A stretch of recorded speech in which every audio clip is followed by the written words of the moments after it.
करते हैं। देखो लास्ट क्लास में हम लोगों ने क्या पढ़ लिया था, कुछ चीज़ें इसमें देखे थे जो कि प्रिज्म से रिलेटेड था, और प्रिज्म के सारे फार्मूले वगैरह हम लोगों ने देख लिया था, इवन स्मॉल एंगल प्रिज्म भी देख लिया था, और कौन कौन सा फार्मूला इंपॉर्टेंट है वो भी हम लोगों ने देख लिया था। और लास्ट में एक केस बताया था जिसमें कि प्रिज्म के लिए मैंने ये बताया था कि अगर हमारा एपेक्स एंगल या फिर जो एंगल ऑफ जो भी प्रिज्म है वो 2c से बड़ा होता है, तो सारे लाइट रे जो एक सरफेस पे फॉल कर रहे हैं वो सभी के सभी टी आई आर करें।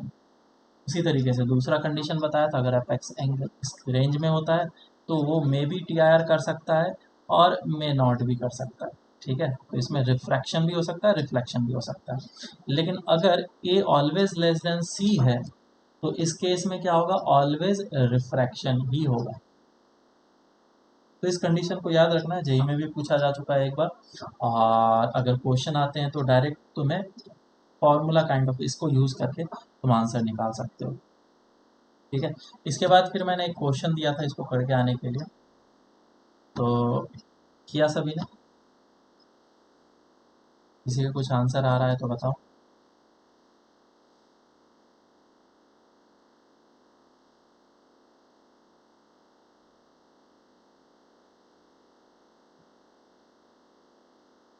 किसी का आ रहा है क्या कुछ ना कुछ तो आ रहा होगा, ए बी सी डी में से कोई ऑप्शन तो होगा। चैट मत करना मेरे साथ, जब मैं बातें कर रहा हूँ तो बोलो।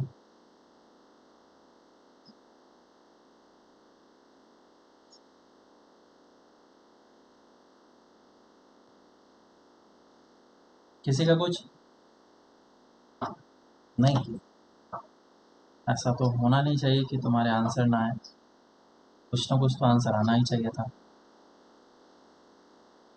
चलो ठीक है, फिर करने की कोशिश करते हैं इसको। देखो क्वेश्चन में क्या बोल रखा है, find the second angle of incidence. अब थोड़ा सा मैं पीछे लेके जाना चाहता हूँ। देखो ऊपर चलते हैं और ऊपर जाकर के देखते हैं। मैंने एक ग्राफ बताया था प्रिज्म के लिए डेविएशन का, ये ग्राफ बताया था, और इसमें बहुत सारी चीज़ें मैंने बताया था कि जो मिनिमम डेविएशन है वो कब होता है, जब आई इज इक्वल टू ई होता है। और ये जो एंगल है डिफरेंस जो है उसमें थीटा वन क्या होता है, छोटा होता है, और थीटा टू बड़ा होता है। बेसिकली ये जो कर्व है हमारा परफेक्टली एक पैराबोलिक कर्व नहीं है। ठीक है, फिर उसी को हम लोग यहाँ पे यूज करने जा रहे हैं।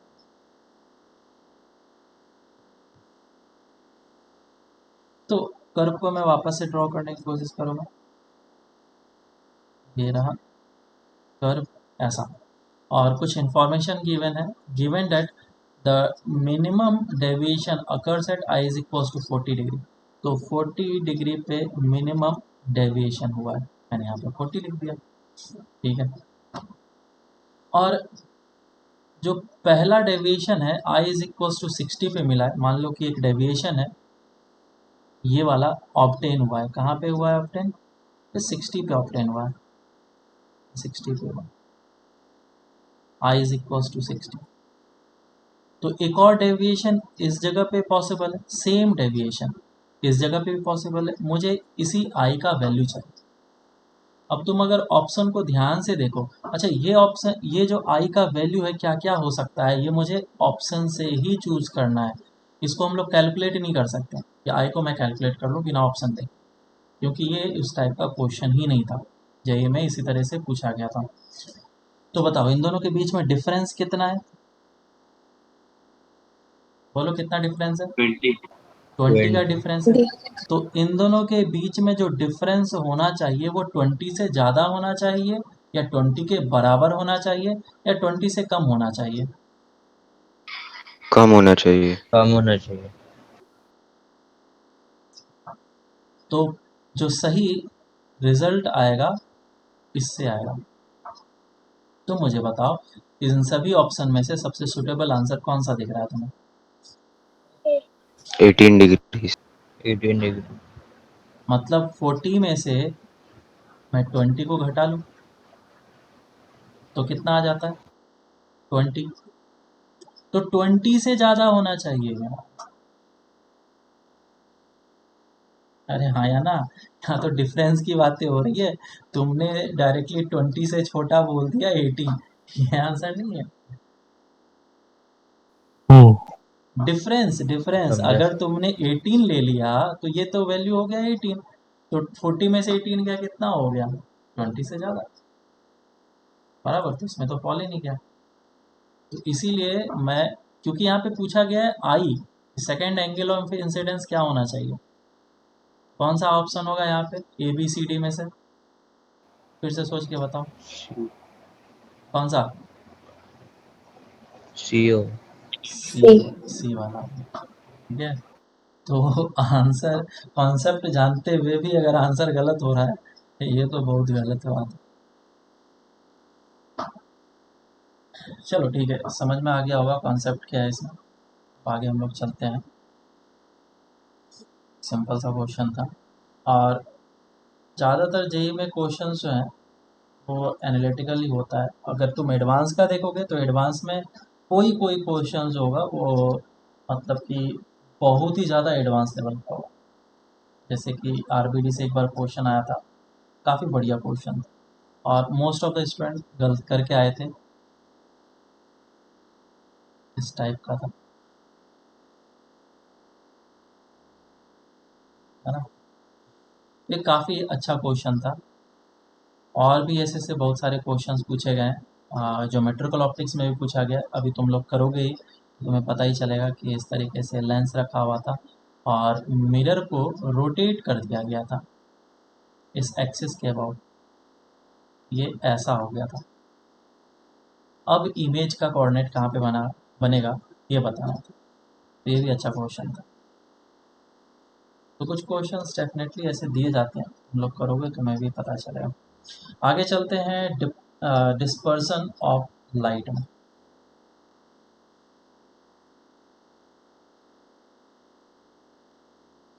डिस्पर्सन ऑफ लाइट,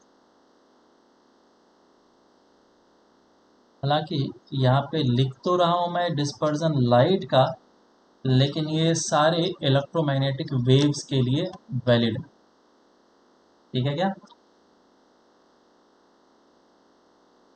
सभी को बोलना है, कुछ भी बोलना है। Yes sir. हाँ, समझ में आया नहीं हाँ आया, sir. Yes sir. Response response मिलते रहना चाहिए। ऐसा नहीं कि सो गए आराम से चुपचाप, खाने पीना खाया, अब टाइम हो गया सोने का।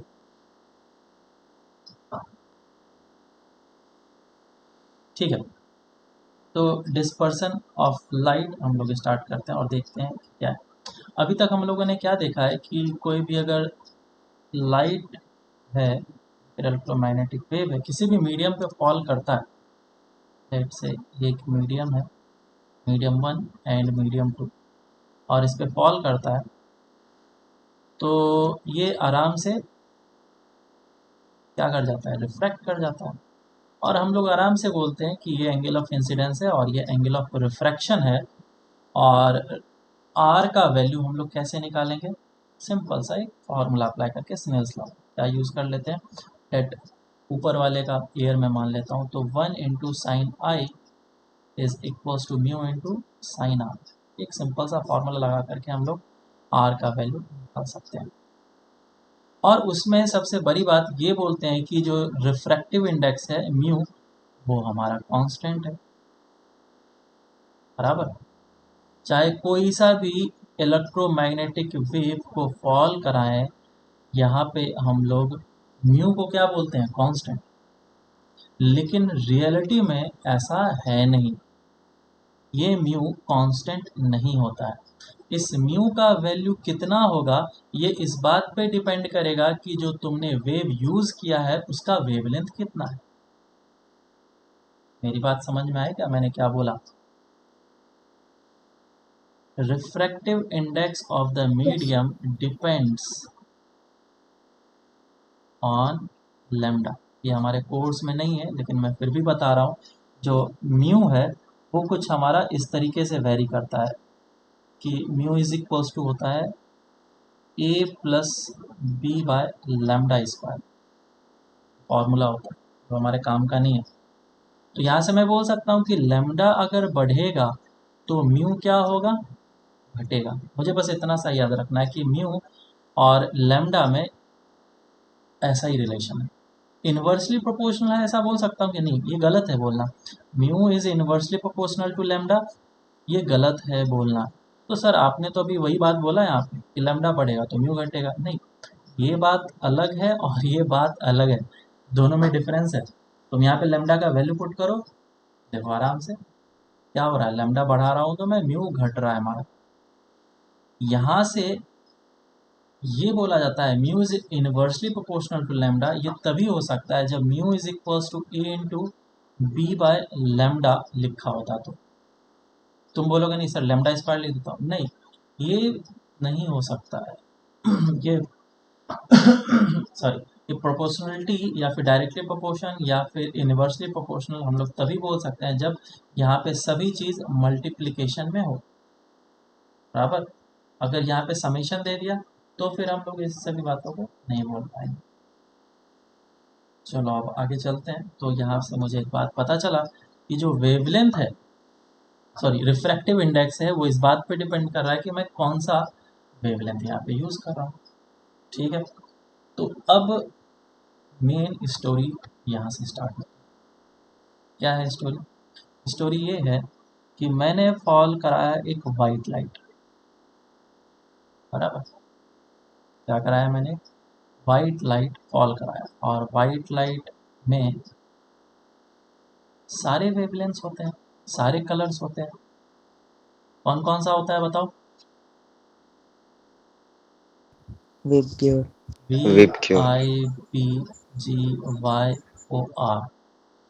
सही बात है।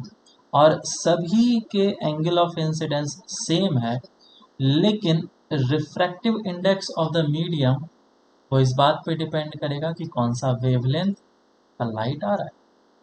तो यहाँ पे जो लाइट रे हैं वो सभी के हैं, V का भी है, R का भी है, I का, येलो का, ग्रीन का, सबका है। चलो, तो रिफ्रैक्टिव इंडेक्स मैं ये निकालना चाहता हूँ कि यहाँ पे क्योंकि हर एक का म्यू डिफरेंट होगा, बराबर। वॉलेट के लिए डिफरेंट होगा, आई के लिए डिफरेंट होगा, येलो के लिए डिफरेंट होगा, ऑरेंज के लिए डिफरेंट होगा, रेड के लिए डिफरेंट होगा, इन सभी के लिए, बीच में और भी सारे वैल्यूज होंगे वो मैं नहीं लिख रहा हूँ, तो इन सभी के लिए डिफरेंट होगा। क्लियर है? इन सभी के लिए डिफरेंट होगा। तो मुझे पहले ये यस बताओ सर। सबसे ज़्यादा रिफ्रैक्टिव इंडेक्स किसका होगा? पहले तो वेवलेंथ बताओ, वेवलेंथ सबसे ज़्यादा रेड का। किसका है? रेड का। रेड का wavelength is greater than the violet का वेवलेंथ। तो रिफ्रैक्टिव इंडेक्स सबसे ज़्यादा किसका होगा? वायलेट का। वायलेट का। जस्ट इस रेशियो को पलट दो, तो इस चीज़ को हमेशा अब हम लोग याद रखेंगे that the refractive index for violet light ray is greater than the refractive index for red light। चलो, तो अब मैं यहाँ पे एक एक करके इस चीज़ को देख रहा हूँ कि ये है हमारा रेड लाइट, ये इस तरीके से आई एंगल पे इंसिडेंट हुआ, और इस रेड लाइट के लिए मैं ये निकालना चाहता हूँ कि एंगल ऑफ रिफ्रैक्शन कितना होगा। तो स्नेल्स लॉ अप्लाई करेंगे हम लोग, बिल्कुल स्नेल्स लॉ हमेशा पहले पहले रेड के लिए मैं क्या लिखूंगा? मैं 1 × sin i is equals to mu into r into sine r, और ये रेड के लिए इधर से साइन आर कितना आ जाएगा, will be equals to sine i by mu r. Same way में बिल्कुल इसी तरीके से मैं क्या वॉलेट के लिए लिख सकता हूँ, लाइट रे जो है वो वॉलेट वाला इधर से आ रहा है इस तरीके से। तो वॉलेट के लिए क्या लिख सकता हूँ? 1 × sin i is equals to, बराबर डायरेक्ट लिख देता हूँ मैं, साइन आर, और किसके लिए? वॉलेट के लिए, वॉलेट। अब तुम मुझे बताओ एंगल ऑफ जो रिफ्रैक्शन है वॉलेट का ज़्यादा होगा या रेड का होगा? रेड का ज्यादा होगा। रेड का।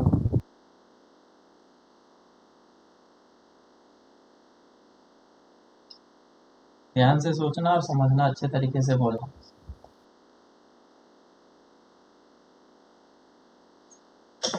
चलो, हो सकता है तुम्हें इधर से सोचने में थोड़ा तकलीफ हो रही हो कि कैसे हम लोग दिमाग लगाएं। मैं तुम्हें दूसरे तरीके से समझाता हूँ। एक लाइट रे है जो कि इन हो रहा है मीडियम में। रिफ्रैक्टिव इंडेक्स का क्या मतलब है? रिफ्रैक्टिव इंडेक्स इस बात को बताता है कि लाइट का बेंडिंग कितना ज़्यादा होगा। अगर ये 1 है रिफ्रैक्टिव इंडेक्स और इसका भी वैल्यू 1 कर दिया तो बेंडिंग बिल्कुल भी नहीं होगा, मतलब डेविएशन इज 0। लेकिन तुमने बढ़ाना स्टार्ट किया 1.5, तो अब क्या करेगा वो? डेविएशन करेगा, and this will be θ1 deviation. Let say तुमने म्यू का वैल्यू 2 कर लिया, और ज़्यादा डेविएशन करेगा तो θ2 विल बी ग्रेटर। तो तुम जैसे जैसे म्यू का वैल्यू बढ़ाते जा रहे हो उतना ज़्यादा पावरफुल वो क्या बन रहा है, ग्लास मीडियम बन रहा है, और उतना ज़्यादा स्ट्रॉन्ग डेविएशन करा रहा है। तो यहाँ पे म्यू का वैल्यू ज़्यादा, सबसे ज़्यादा जिसका होगा डेविएशन उसका सबसे ज़्यादा होगा। मेरी बात समझ में आए क्या? तो हाँ सर। अगर मैं 2 लाइट यस सर। रे यहाँ पे फॉल कराया हूँ, ये हो गया तुम्हारा, और ये रेड के लिए, तो सबसे ज़्यादा डेविएशन किसका होगा? वॉलेट का, बोले। ना, क्योंकि इसका रिफ्रैक्टिव इंडेक्स ज़्यादा है और ज़्यादा बेंडिंग कराएगा। बाकी सारे बीच में होंगे, ठीक है।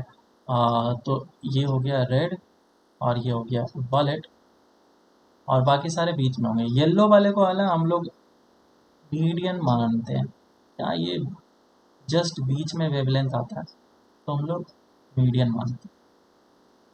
अच्छा, तो अब देखते हैं हम लोग तो लाइट। मीडियम ही है और नहीं बोल सकते। हाँ, ये येलो बीच में आता है इसीलिए लगभग येलो को ही हम लोग लेते हैं वेवलेंथ के हिसाब से। तो लाइट रे को जाना चाहिए था इस तरफ, लेकिन वो बेंड कर गया, और क्योंकि ये स्प्लिट हो चुका है अपने कंस्टिट्यूएंट्स कलर्स में, वी आई बी जो यार यहाँ पे था तो वाइट लाइट था, लेकिन जैसे ये मीडियम में पास किया तो अब स्प्लिटिंग हो गया इसका, तो हर एक का डेविएशन अपना अलग अलग होगा। तो ये जो डेविएशन है this is delta for red, और ये जो डेविएशन है this is deviation for delta wallet, और येलो वाले लिख लिए डेल्टा येलो, लिख लिए येलो। समझ में आया क्या? तो स्प्लिटिंग कितना हुआ? अगर मैं बोलूँ कि ये स्प्लिटिंग है तो ये स्प्लिटिंग कितना हुआ? Delta violet minus delta red. ये जो स्प्लिटिंग होगा that will be delta violet minus of delta red, ठीक है, ये हो जाएगा। तो इसी को हम लोग डिस्पर्जन ऑफ लाइट बोलते हैं। ऊपर अगर मैं समझाने की कोशिश करूँ कि डिस्पर्जन ऑफ लाइट क्या चीज़ है, सो मैं यहाँ पे लिख नहीं रहा हूँ सेंटेंस में, सुन लो, और कभी तुम लोग वापस से सुनोगे तो डेफिनेशन वापस से तुम लोग लिख सकते हो। तो बेसिकली ये क्या है? The angular splitting of light. Angular क्यों? क्योंकि ये एंगल के साथ आ रहा है, ठीक है। The angular splitting of light into its constituents colours is called dispersion of light. और ये होता क्यों है? It is this is because the prism refractive index vary for different electromagnetic wave with different wavelength, ठीक है। या फिर तुम बोल लो कि स्पीड ऑफ लाइट हर एक वेवलेंथ के लिए क्या हो जाएगा? चेंज हो जाएगा, जैसे वो मीडियम में इंटर करे उसके कारण से होता है। तो यहाँ पे जब मैं यहाँ पे लिख देता हूँ the angular splitting of light,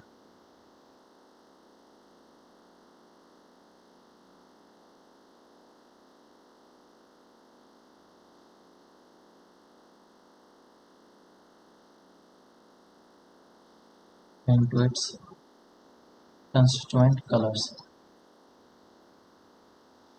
चलो आगे चलते हैं। अब ये थीटा के बारे में बात करते हैं, तो कुछ कुछ टर्म्स हैं जो कि हम लोग को याद रखना है। तो ये हो गया, सर जरा ऊपर लिखा है। ये लो, ठीक है क्या यहाँ तक? यहाँ पे मैंने कुछ कुछ टर्म्स डिफाइन यस सर। करे हैं, एक तो डेल्टा वी डिफाइन किया, डेल्टा आर डिफाइन किया और थीटा डिफाइन किया, बराबर, और डेल्टा वाई भी डिफाइन किया। सभी को जान लेते हैं। डेल्टा वी क्या है? Deviation for wallet light. Delta R क्या है? Deviation for red light. और थीटा क्या है? थीटा को हम लोग बोलते हैं एंगुलर डिस्पर्सन। और डेल्टा वाई क्या बोलते हैं? येलो लाइट के लिए मीन डेविएशन और डेविएशन ऑफ येलो लाइट।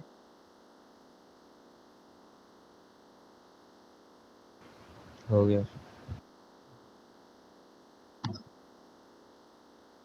तो यहाँ पे मैं लिख देता हूँ कि थीटा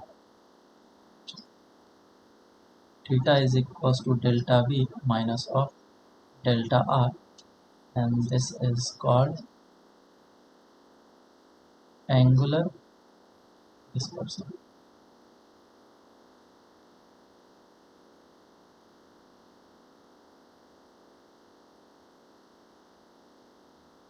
कभी भी क्वेश्चन में बोला जाए एंगुलर डिस्पर्सन निकाल के बताओ, कैसे निकालेंगे? इस तरीके से। और क्या चीज़ है? डेल्टा वी क्या है? डेविएशन फॉर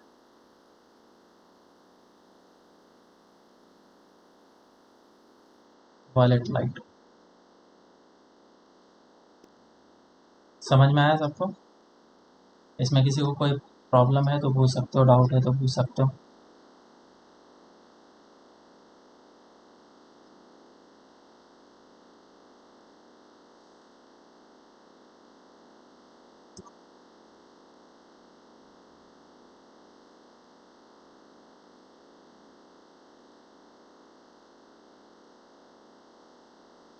डेल्टा वाई को अच्छे से याद रखना, इसको हम लोग मीन डेविएशन बोलते हैं और इसका काम आगे जा कर के भी पड़ेगा, mean deviation.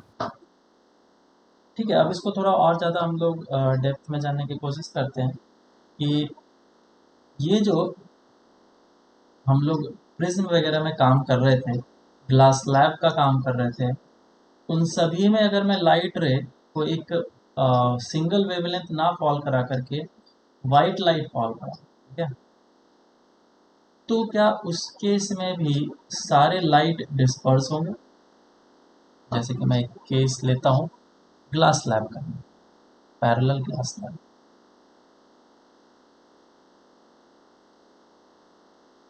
Parallel glass slab, तो पैरेलल ग्लास स्लैब में एक पैरेलल ग्लास स्लैब लिया मैंने और लाइट रे को मैंने इसके ऊपर इंसिडेंट कराया इस तरीके से, वाइट लाइट,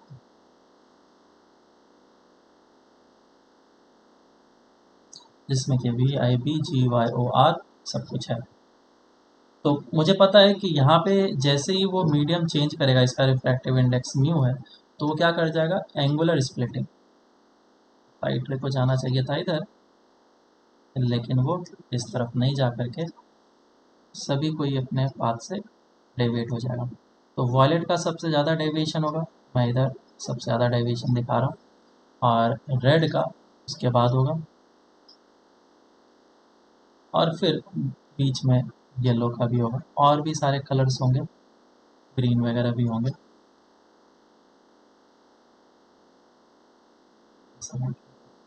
बहुत सारे।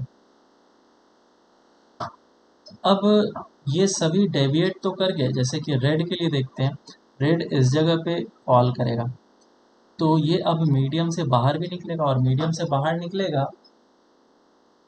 तो ये मीडियम और ये मीडियम का दोनों का रिफ्रैक्टिव इंडेक्स सेम है, और दोनों का रिफ्रैक्टिव इंडेक्स सेम है, तो क्या इस लाइट रे को इसके साथ पैरेलल होना चाहिए, है ना? मान लो कि ये अगर थीटा है तो ये एंगल भी कितना होगा? थीटा ही होगा। ये बात तो बताया था ना मैंने, हाँ सर। याद है? Yes sir. तो इस तरीके से जितने भी सारे लाइट रेज हैं जो कि इसके ऊपर इंसिडेंट हुए हैं, सभी जब बाहर निकलेंगे तो पैरेलल निकलेंगे। सभी लाइट रे कैसे निकलेंगे? पैरेलल निकलेंगे टू द इंसिडेंट लाइट रे। अच्छा, तो लाइट रे यहाँ पे स्प्लिट का स्प्लिट ही रह गया, वो वापस से वाइट लाइट बन करके बाहर नहीं निकल पाया। अरे हाँ या ना, यहाँ पे तो स्प्लिट ही करके रह गया ना। Yes yes sir. सर। इधर से तो मैंने वाइट लाइट भेजा था, इधर से स्प्लिट करके निकल गया। तो इस तरीके से डिफरेंट डिफरेंट सिनारियो केसेस वगैरह हो सकते हैं, जिसके लिए हम लोग ये सारी चीज़ें बता सकते हैं। जैसे कि यहाँ पे इस केस के लिए हमारा जो पैरेलल शिफ्ट हुआ है, ठीक है, ये वाला जो शिफ्टिंग हुआ है, ये शिफ्ट कितना हुआ, लेटरल शिफ्ट बोलते हैं ना इसको। अगर इसको मैं, yes let's say sir. This thickness is T और ये जो है डी आर है, तो डी आर कितना हो जाएगा रेड के लिए, याद है क्या formula, t sine i minus of r red के लिए divided by cos r sir. Red के लिए। और इसी तरीके से अगर हम लोग वॉलेट के लिए देखेंगे तो t into sine i minus of r for violet divide by cos r for violet. तो यहाँ से भी तुम्हें पता चल रहा है कि ये जो स्प्लिटिंग हुआ है कितना हुआ है, बराबर है क्या। Yes sir. तो इसका डिस्पर्सन हुआ, डेविएशन हुआ या नहीं हुआ। डेविएशन, डेविएशन मतलब डेल्टा, डेल्टा कौन सा डेविएशन था, ये वाला। नो जैसे सर। ये लाइट रे ऐसे जा रहा था, ऐसे ही चला जाता तो कोई डेविएशन नहीं होता, लेकिन लाइट रे तो इधर बेंड हुआ, तो क्या यहाँ पे कोई डेविएशन वगैरह हुआ है या नहीं। और अगर डेविएशन नहीं हुआ है तो हम लोग बोलेंगे कि डिस्पर्जन विदाउट डेविएशन। टर्म्स समझ में आ रहे हैं क्या, अब वो टर्म्स हम लोग यूज करने के लिए जा रहे हैं। तो प्रिज्म के लिए पहले हम लोग देखेंगे किस तरीके से डिस्पर्जन या फिर डेविएशन वगैरह हो सकता है। तो हम लोग सर इसमें पहले स्पेशल केस के लिए बात करेंगे, that is small angle prism. Note कर लिया। Done sir. स्मॉल एंगल,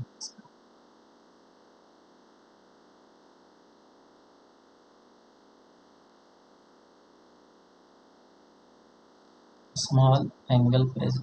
और स्मॉल एंगल प्रिज्म के लिए हमें सारे फॉर्मूलेज याद है, पता है क्या क्या होता है। और स्मॉल एंगल प्रिज्म होता क्या, जिसका एपेक्स एंगल या फिर एंगल ऑफ प्रिज्म वो काफ़ी ज़्यादा छोटा हो, उसे हम लोग स्मॉल एंगल प्रिज्म बोलते हैं। पहले प्रिज्म के लिए हम लोग देखते हैं किस तरीके से डेविएशन होगा। तुम लोगों ने एक्सपेरिमेंट में देखा ही होगा, अगर कोई सा भी लाइट रे को, वाइट लाइट को मैं प्रिज्म से पास कराता हूँ तो वो क्या कर जाता है, अपने कंस्टिट्यूएंट्स कलर्स में स्प्लिट कर जाता है। वीडियो वगैरह या फिर एक्सपेरिमेंट वगैरह कहीं तो देखा होगा, देखा या नहीं देखा वो बताओ। देखा है सर। हाँ सर, देखा है। देखा है ना। देखा है सर। तो वो इसी तरीके से होता है, लाइट रे को जाना चाहिए था इस तरफ, लेकिन वो अब डेविएट हो चुका है। ये इस तरफ गया रेड और इस तरफ गया वॉलेट, और यहाँ पे फॉल करने के बाद फिर और ज़्यादा इसका स्प्लिटिंग हो जाएगा।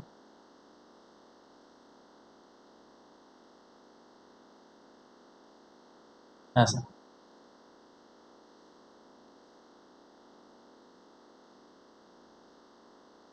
इस तरीके से ढेर सारे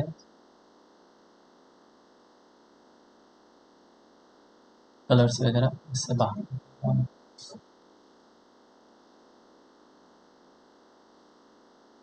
तो यहाँ पे देखो ये स्प्लिटिंग हो गया, और इसी तरीके से हम लोग इसमें डिफरेंट कलर से बाहर निकलते हुए देखते हैं।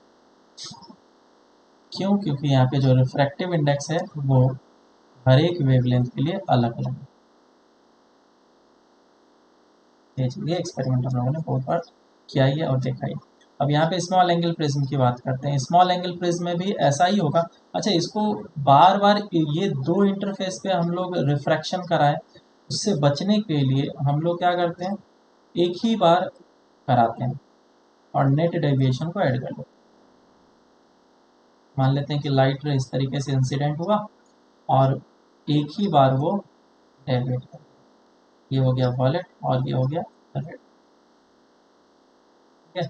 बार बार इतना 2 बार रिफ्रैक्शन का डायग्राम बनाना थोड़ा टफ होता है, तो सिर्फ डायग्राम के पर्पस के हिसाब से हम लोग ऐसा करेंगे आगे अगर कभी ज़रूरत पड़ा। स्मॉल एंगल प्रिज्म में भी एग्जैक्टली सेम काम होता है, हर एक चीज़ वैसा ही होता है। लाइट रे इस तरफ से आएगा और फॉल करने के बाद सभी अपने कंस्टिट्यूएंट कलर्स में चले जाएंगे और बाहर निकल जाएंगे। लेकिन स्मॉल एंगल प्रिज्म इसलिए हम लोग ले रहे हैं ताकि कैलकुलेशन आगे थोड़ा सा आसान हो जाए।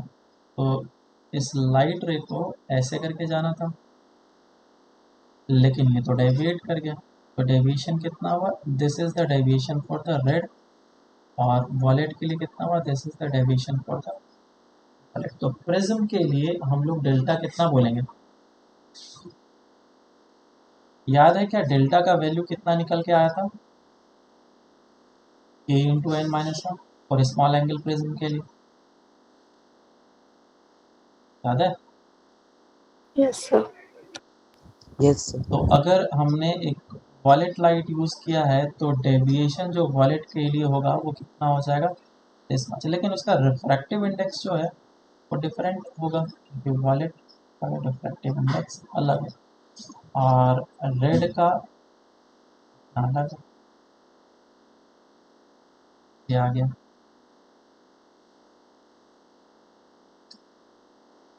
वॉलेट के लिए डेविएशन फॉर वॉलेट लाइट और डेविएशन फॉर रेड लाइट, और हम लोग अब फॉर्मूला निकालेंगे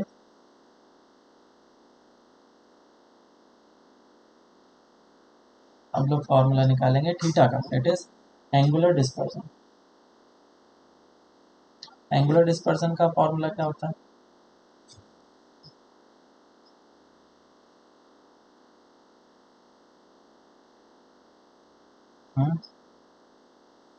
ये क्या डेल्टा चीज़ वी है, माइनस डेल्टा आर। ये है angular dispersion theta. So theta is equals to delta V minus of delta R. Delta V का वैल्यू पुट कर लेता हूँ, A into N V minus one minus of A into N R minus one. क्या result आ रहा है बताओ जल्दी से कैलकुलेट करके।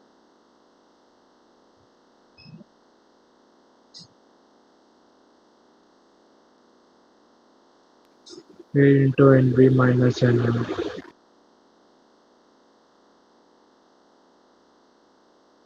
ये आ रहा होगा answer a into N V minus of n are.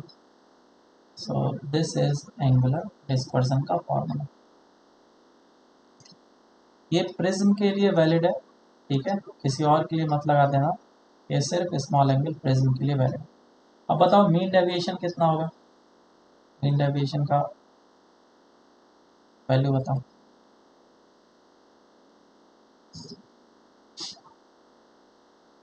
A into NY minus 1. A into N Y minus one.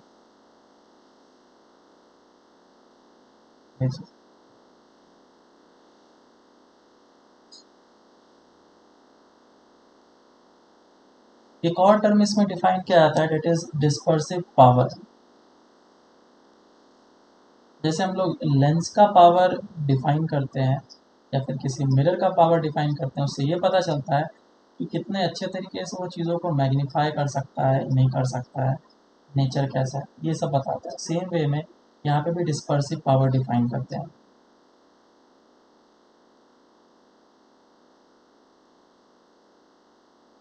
और इसको हम लोग ओमेगा से डिनोट करते हैं, dispersive power.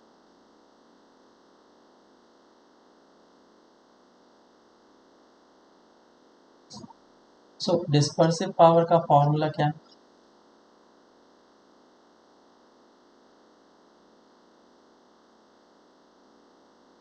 dispersive power omega is equals to angular dispersion upon mean deviation.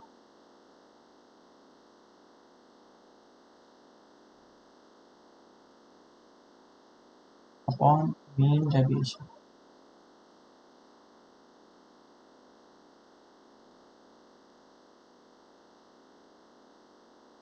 Come deviation करा करके ज़्यादा डिस्पर्सन कराना, एंगुलर डिस्पर्सन कराना, तो उसके लिए डिस्पर्सिव पावर क्या होगा, ज़्यादा होगा। या फिर उस मीडियम का डिस्पर्सिव पावर हम लोग क्या बोलेंगे, ज़्यादा बोलेंगे। तो ओमेगा का ये है फॉर्मूला, इसे याद रखना है। अब इसे एक बार हम लोग डिराइव कर लेते हैं ओमेगा। तो मीन डेविएशन भी हम लोगों ने इधर निकाला हुआ है और डिस्पर्सिव पावर भी, एंगुलर डिस्पर्जन भी निकाला हुआ है। दोनों के वैल्यूज़ को बस पुट करना है। So omega is equals to theta, dispersive power को थीटा से डिफाइन करते हैं, और येलो के लिए डेल्टा वाई। दोनों के वैल्यू को पुट करो। थीटा का वैल्यू कितना है, angular dispersion a into n b minus of n r, NV minus NR. और डेल्टा वाई कितना, यही है। ए कैंसिल आउट हो जाएगा, इधर से ओमेगा का वैल्यू कितना आ जाएगा, omega will be equals to n b minus of n r divided by n Y minus one.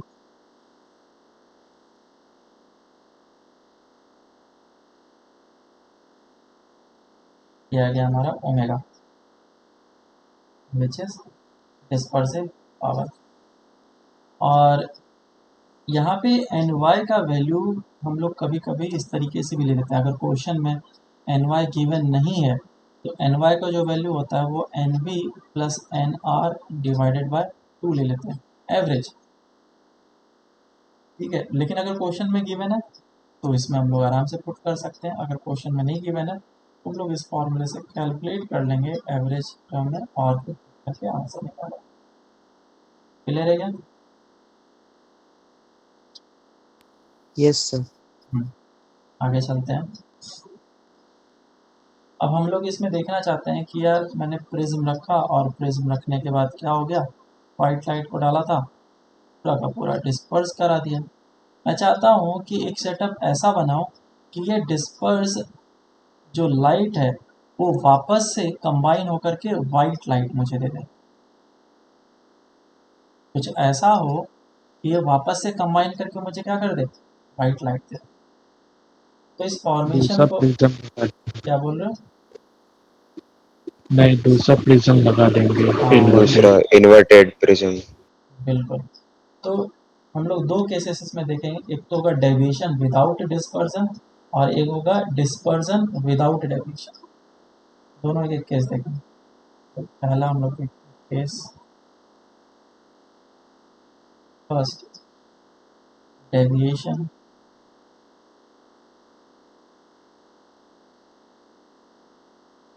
Without dispersion.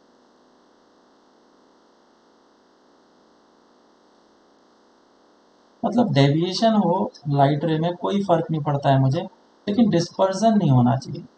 जो लाइट का स्प्लिटिंग हो गया V I B G R में, वो नहीं होना चाहिए। हाँ, डेविएट कर जाए मेरे को कोई प्रॉब्लम। डेविएशन का मतलब लाइट इधर जा रहा था, वाइट लाइट इधर चले जाए, ये डेविएशन हो गया, मुझे कोई प्रॉब्लम नहीं। लेकिन डिस्पर्सन नहीं होना चाहिए, मुझे वाइट लाइट ही मिलना चाहिए, कहने का मतलब ये। तो कुछ ऐसा तरीके से मुझे प्रिज्म को यहाँ पे इंसर्ट करना चाहिए ताकि जो भी लाइट स्प्लिट हुआ है वो वापस से रिवर्स होकर के वाइट लाइट या फिर मर्ज हो जाए, ऐसा काइंड ऑफ। तो मैंने एक और प्रिज्म लगा दिया यहाँ पे, और ये प्रिज्म को इसके साथ चिपका दिया। एक प्रिज्म को बोला जाता है फ्लिंट और एक को क्राउन प्रिज्म बोला जाता है। इसको हम लोग फ्लिंट बोलते हैं और इसको क्राउन प्रिज्म बोलते हैं। वो बस मटेरियल के वेरिएशन के कारण से होता है और साथ ही साथ उसका रिफ्रैक्टिव इंडेक्स किस हिसाब से चेंज हो रहा है उसके हिसाब से होता है। तो मान लो कि इसमें रिफ्रैक्टिव इंडेक्स था म्यू एन, ले लेता हूँ मैं, म्यू से डिनोट नहीं करता हूँ, n1 था और इसका n2 था। तो जो भी लाइट रेज इधर से आ रहे होंगे, इस कलर को यूज कर लेते, जो भी लाइट रेज इस तरफ से आ रहे होंगे वो डिस्पर्स हो गए होंगे, जाना था इसको इधर,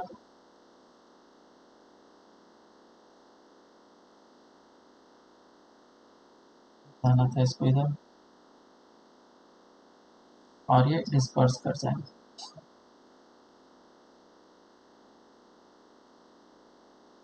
कंस्ट्रक्ट्स कलर में, और वापस से जब ये दूसरे प्रिज्म में इन करेंगे तो ये प्रिज्म क्या करेगा, इसको वापस से कुछ इस तरीके से मर्ज करने की कोशिश करेगा, और इस जगह से लाइट क्या होगा, बाहर निकल जाएगा अवे फ्रॉम द नॉर्मल। एक रफ डायग्राम मैं बना रहा हूँ ज्योमेट्री के हिसाब से नहीं। तो लाइट रे को जाना था ऐसा, लेकिन वो चला गया ऐसा, तो इन दोनों के बीच में कुछ डेविएशन हुआ है, ठीक है। तो डेविएशन हो कोई प्रॉब्लम नहीं है, लेकिन डिस्पर्जन नहीं होना चाहिए। यहाँ पे था वाइट लाइट और मुझे मिला भी वाइट लाइट। समझ में आया सबको, कोई इशू है इसमें? अब इसके नो लिए सर। अब इसके लिए कंडीशन देखते हैं क्या है। क्या कंडीशन होना चाहिए ताकि डिस्पर्जन ना करे। तो जितना डिस्पर्जन इसने किया उतना ही मैग्नीट्यूड में डिस्पर्जन ये कर दे, बस अपोजिट डायरेक्शन। मेरी बात समझ में आई क्या? जितना एंगुलर हाँ स्प्लिटिंग सर। फर्स्ट वाले प्रिज्म ने किया उतना ही एंगुलर स्प्लिटिंग अपोजिट उल्टा ये डायरेक्शन में कर। जैसे कि मान लो मैं एक सिंपल सा चीज़ बताता हूँ। इस वाले ने लाइट रे ने जब फर्स्ट इंटरफेस पे फॉल किया तो इसका डेविएशन करा, ये डेल्टा 1 है, और दूसरे इंटरफेस पे फॉल किया तो इसने भी इसको डेविएट करा दिया, ये डेविएशन कितना हो गया, डेल्टा 2। तो नेट डेविएशन कितना बोलते हैं हम लोग, डेल्टा 1 प्लस ऑफ डेल्टा 2। लेकिन सोचो अगर सेकेंड इंटरफेस इसको क्लॉकवाइज डायरेक्शन में ना डेविएट करा करके एंटी क्लॉकवाइज डायरेक्शन में डेविएट कराया होता, तो मैं यहाँ पे क्या लिखता हूँ, डेल्टा 1 माइनस ऑफ डेल्टा 2 लिखता सेकेंड केस के लिए, Yes, sir. है ना। वही काम हम लोग यहाँ पे करना चाह रहे हैं कि जो दूसरा डिस्पर्जन हुआ है ये थीटा 1 है और ये थीटा 2 हुआ। पहला एंगुलर स्प्लिटिंग और दूसरा एंगुलर स्प्लिटिंग का मैग्नीट्यूड सेम होना चाहिए और अपोजिट डायरेक्शन में होना चाहिए। तो क्योंकि प्रिज्म तुमने उल्टा करके लगाया है वो तो अपोजिट डायरेक्शन में हो ही रहा है, उसका इफेक्ट दिख ही रहा है, तो मैं दोनों के मैग्नीट्यूड को बस इक्वल कर लेता हूँ। थीटा 1 कितना होगा बताओ जल्दी से, थीटा 1 का वैल्यू, इसका एंगल ऑफ प्रिज्म A1 ले लेता हूँ और इसका एंगल ऑफ प्रिज्म A2।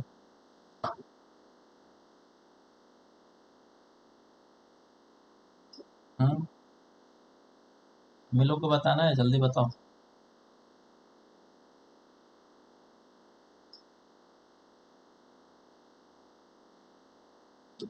अरे एंगुलर डिस्पर्जन का फॉर्मूला ऊपर बताया था ना मैंने। A1 NV minus NR. A1 N NV minus NR. NV minus of NR, लेकिन ये तो 1 वाले के लिए होगा रिफ्रैक्टिव इंडेक्स। थीटा 2 कितना हो जाएगा, A2 NV2 minus of NR2। क्या इन दोनों का मैग्नीट्यूड मुझे बस इक्वल कर देना चाहिए, है ना। हाँ इन दोनों को मैं इक्वल कर लेता हूँ। चलो theta 1 should be equals to theta 2 implies A1 NV1 minus NR1 divided by is equals to A2 NV2 minus of NR2. So this is the condition for no dispersion, कोई डिस्पर्जन नहीं हो उसके लिए condition. थोड़ा सा theoretical है लेकिन करना पड़ेगा। तो डिस्पर्जन नहीं हुआ लेकिन डेविएशन तो हो गया ना। हाँ डेविएशन हुआ, ये हल्का सा डेविएशन हुआ, ये एंगल की बात कर रहा हूँ मैं, ये वाला डेविएशन। तो ये डेविएशन कितना हुआ, तो हम लोग ऑलवेज मीन डेविएशन से काम करते हैं। डेविएशन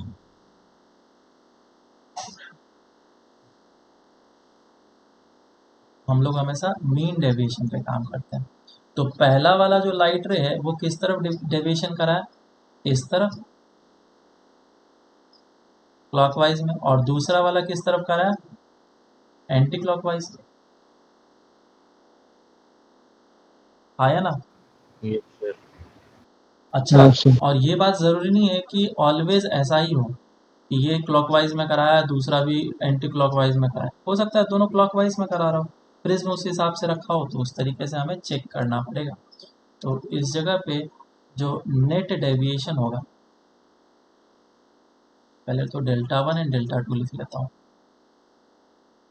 डेल्टा वन कितना होगा, येलो वाला ये हम लोग देखते हैं, A1 एन Y1 -1, और सेकेंड वाले प्रिज्म के कारण से कितना हो जाएगा डेविएशन, A2 एन Y2 -1। तो नेट डेविएशन कितना हो जाएगा,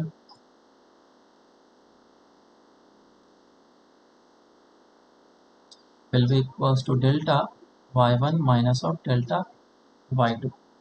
अब डिपेंड करता है किसका मैग्नीट्यूड ज़्यादा है, हम लोग इसको हमेशा इस तरीके से लिखें, दोनों के वैल्यूज़ को पुट कर लो, delta A1 N Y1 -1 minus of A2 N Y2 -1। So ये डेविएशन कितना होगा मुझे ये निकालना है। दूसरे बुक में और भी डिफरेंट फॉर्म में गिवन हो सकते हैं, बहुत जगह पे नहीं गिवन होते हैं, शीट में देखोगे तुम्हें नहीं मिलेगा, बस इसी जगह तक मिलेगा। अब हम लोग यहाँ पे ओमेगा की बात करें। पहला वाला जो प्रिज्म था उसका ओमेगा कितना होगा, ओमेगा को हम लोग डिफाइन कैसे करते हैं, थीटा अपॉन डेल्टा वाई, और थीटा वन वाले का और वाई वन वाले का, ये जो चीज़ है ये तो थीटा वन ही है, और ये क्या चीज़ है, ये डेल्टा वाई वन, तो इन दोनों का रेशियो ले लो, और रेशियो लेंगे तो A1 कैंसिल आउट हो जाता है, N V1 minus of N R1। ऐसा करता हूँ मैं A1 को पुट कर लेता हूँ, A1 एन Y1 -1, तो ओमेगा 1 इंटू A1, या फिर ओमेगा 1 को इस तरफ लेके चले जाता हूँ। मैं क्या करना चाह रहा हूँ, इसका वैल्यू पुट करना चाह रहा हूँ, इसका वैल्यू और इसका वैल्यू पुट करना चाह रहा हूँ, ठीक है। ये क्या चीज़ है, ये है सॉरी थीटा, ये है थीटा वन और ये है थीटा टू। ओमेगा टू कितना हो जाएगा, omega two will be equals to theta two upon delta y two. तो डेल्टा वाई टू कितना आएगा, ये क्या चीज़ है, डेल्टा वाई वन और ये डेल्टा वाई टू। एक फॉर्मूला तो है ही, इसको तो याद रख सकते हैं हम लोग, ये प्रॉब्लम नहीं है। और नया फॉर्मूला ओमेगा के फॉर्म में बनाओ, तो डेल्टा वाई वन कितना आ जाएगा इधर से, this will be equals to theta two upon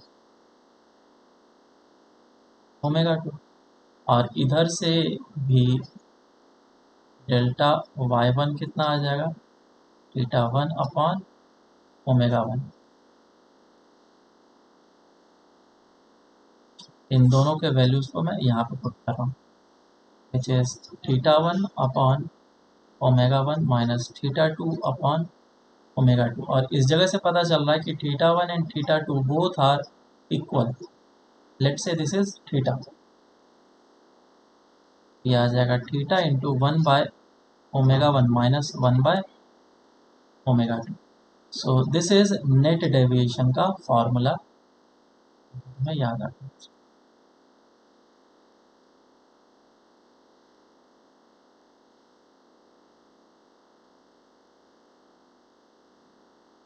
ये फार्मूला बहुत ही ज़्यादा कम यूज़ होता है, ज़्यादा यूज़ नहीं होता है, लेकिन हाँ ये फार्मूला बेसिक तुम्हें याद होना चाहिए। बोलो समझ में आ रहा है क्या, Yes, Yes, sir. sir. चलो अब आगे चलते हैं। दूसरा सेटअप देखते हैं जिसमें कि सर ऊपर डिस्पर्सन, करो ना। हाँ ये लो, दूसरा सेटअप हम लोग को ये देखना है कि जिसमें डिस्पर्सन हो लेकिन डेविएशन ना हो। क्या मतलब, डिस्पर्सन हो तब स्प्लिटिंग हो लाइट का VIBGYOR हो चलेगा, लेकिन Well, sir. डेविएशन नहीं होना चाहिए। बराबर, लेकिन डेविएशन नहीं होना चाहिए। मैं यहाँ पे लिखता हूँ डिस्पर्जन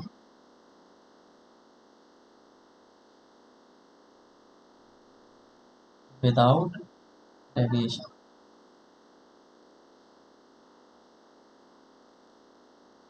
अब इसका एक सिंपल सा तरीका है करने का। कैसे? डिस्पर्जन को हम लोग किस तरीके से देखते हैं? थीटा से, एंगुलर डिस्पर्जन। और थीटा का फॉर्मूला क्या होता है? Theta is equals to a into n b minus of n r. और डेविएशन को हम लोग किस तरीके से देखते हैं? डेल्टा वाई से। और डेल्टा वाई क्या होता है हमारा? Mean deviation.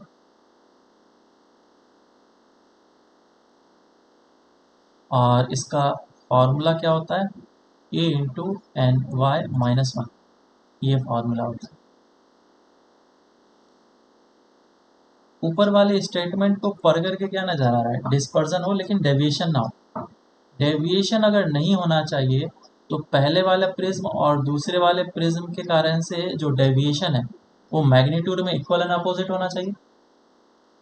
तो delta one should be equals to delta two. बोलो ये सिंपल सा कॉन्सेप्ट समझ में आया या नहीं?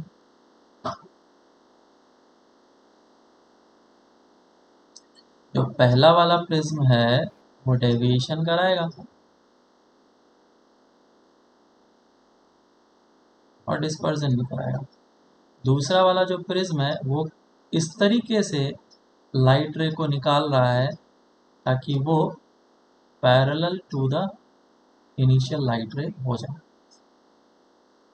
इस तरीके से चलेगा। तो यहाँ पे स्प्लिटिंग हो गया है, डिस्पर्जन हो गया, लेकिन सर डेविएशन तो विदाउट डेविएशन होगा ना?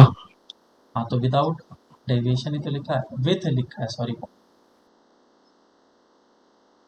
विथ लिखा है, विदाउट डिस्पर्जन विदाउट डेविएशन। बोलो ये बात क्लियर है क्या? Yes, sir. Yes sir. अब यहाँ पे वैल्यूज को पुट कर लो। डेल्टा वाई वन क्या हो जाएगा?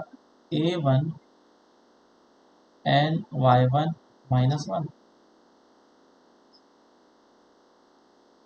ए two N Y two minus one. तो ये कंडीशन हो गया। Condition 4, no deviation.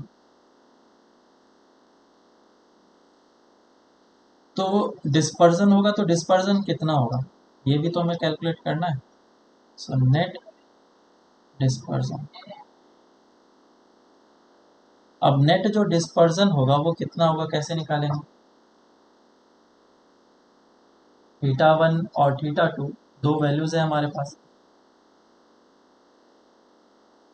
है ना? इन दोनों को ऐड कर लो, Yes, sir. बराबर। इन दोनों को ऐड कर लो, आंसर आ जाएगा क्या है नहीं है।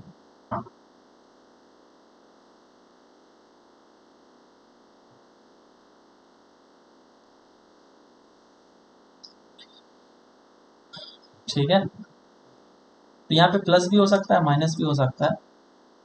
जैसे कि प्रिज्म का कॉम्बिनेशन अलग अलग तरीके से भी कराया जा सकता है। मान लो कि ये प्रिज्म एक रखा है इस तरीके से और दूसरा प्रिज्म भी सेम साइड में रखा है और यहाँ से लाइट आ रहा है ऐसे, तो ये क्या करेगा? डिस्पर्जन कराएगा। फिर इधर से जाएगा और ये भी क्या कराएगा?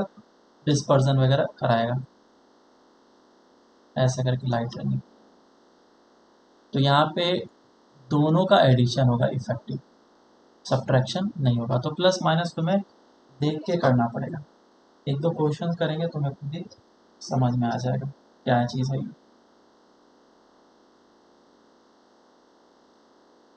समझ में आ गया? हाँ, sir. Yes sir. तो इस पर एक क्वेश्चन करते हैं। क्वेश्चन में क्या रहेगा तुम्हारा?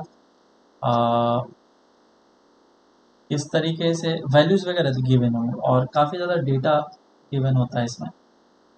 मैं क्वेश्चन में फॉर्मूलेस को पुट करके उसके वैल्यूज को निकालना है। क्वेश्चन होगा सिंपल।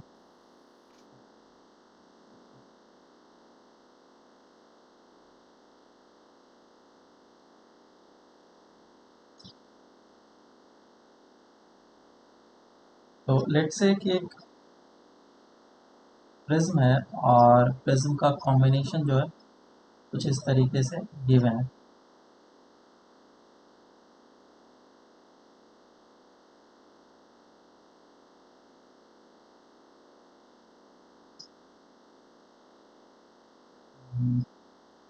ये ले लेते हैं स्मॉल एंगल प्रिज्म हम लोग यूज करेंगे ऐसा,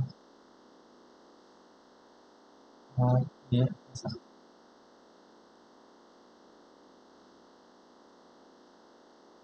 और ये एंगल है 4 डिग्री और ये एंगल है 2 डिग्री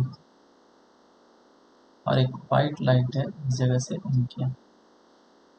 इस वाले के लिए रिफ्रैक्टिव इंडेक्स गिवन है 1.5 एंड 1.4, एक रेड के लिए और एक वॉयलेट के लिए, और इसके लिए 1.7 एंड 1.5 गिवन है। ये भी एक रेड वाला है और वॉयलेट का है refractive index.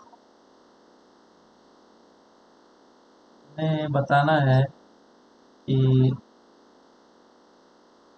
Total angular dispersion and deviation दोनों निकालो। Net angular dispersion and second deviation,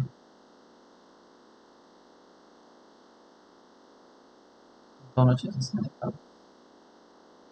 अच्छा, और देखो इसमें जो है इसके कॉम्बिनेशन का नाम दिया जाता है, जैसे कि ये डिस्पर्जन विदाउट डेविएशन है ना, डिस्पर्जन विदाउट डेविएशन, इसको हम लोग डायरेक्ट विजन कॉम्बिनेशन बोलते हैं। Direct vision combination. और ये जो ऊपर था डेविएशन विदाउट डिस्पर्जन, इसको हम लोग एक्रोमेटिक कॉम्बिनेशन बोलते हैं।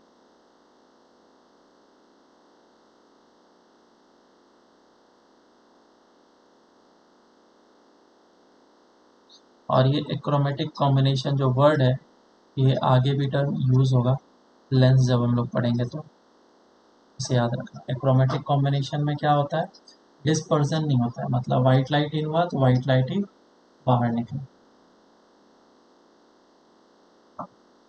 ठीक है, जैसे कि हम लोग ग्लासेस पहनते हैं, वो क्या चीज़ है, कनकेव या कन्वेक्स लेंस है। लेंस मतलब कि गिलास है, और गिलास है तो इसका मतलब रिफ्रैक्टिव इंडेक्स है। हम लोग किस चीज़ों को देखते हैं, वाइट लाइट को देखते हैं, कलरफुल ऑब्जेक्ट्स को देखते हैं। तो जितने भी सारे लाइट रेज हैं, जैसे वाइट लाइट रे हमारे स्पेक्स पे पड़ा, गिलास पे पड़ा, तो हर एक के लिए रिफ्रैक्टिव इंडेक्स अलग अलग है, और हर एक के लिए अगर अलग अलग होगा तो मेरे आंखों पे जब पड़ेगा तो मैं अलग अलग कलर को अलग अलग तरीके से देख पाऊँ। ऐसा तो होना नहीं चाहिए। तो उसके लिए हम लोग एक्रोमेटिक कॉम्बिनेशन लेंस का यूज़ करते हैं, जिससे कि तुम्हें अगर वाइट लाइट बाहर है तो चश्मा से पास करने के बाद भी वाइट लाइट ही हमें दिखना चाहिए। ऐसा नहीं कि वो उसका एंगुलर स्प्लिटिंग हो जाए। क्लियर है क्या? तो इसमें हम लोग Yes, sir. 2 prism, 3 prism, 4 prism वगैरह भी यूज़ कर सकते हैं तो कॉम्बिनेशन बनाने के लिए। और लेंस के केस में लेंस हम लोग डिफरेंट डिफरेंट लगा सकते हैं ऐसा डिज़ायर्ड कॉम्बिनेशन बनाने के लिए। चलो इस क्वेश्चन को फटाफट सॉल्व कर लो। Sir, 0.8 और 2.2 आ रहा है।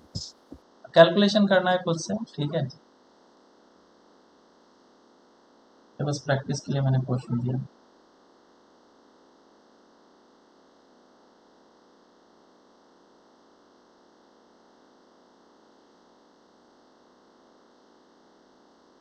सर ये रिफ्रैक्टिव इंडेक्स वायलेट और रेड का है ना? हाँ, वॉलेट एंड रेड का ही है।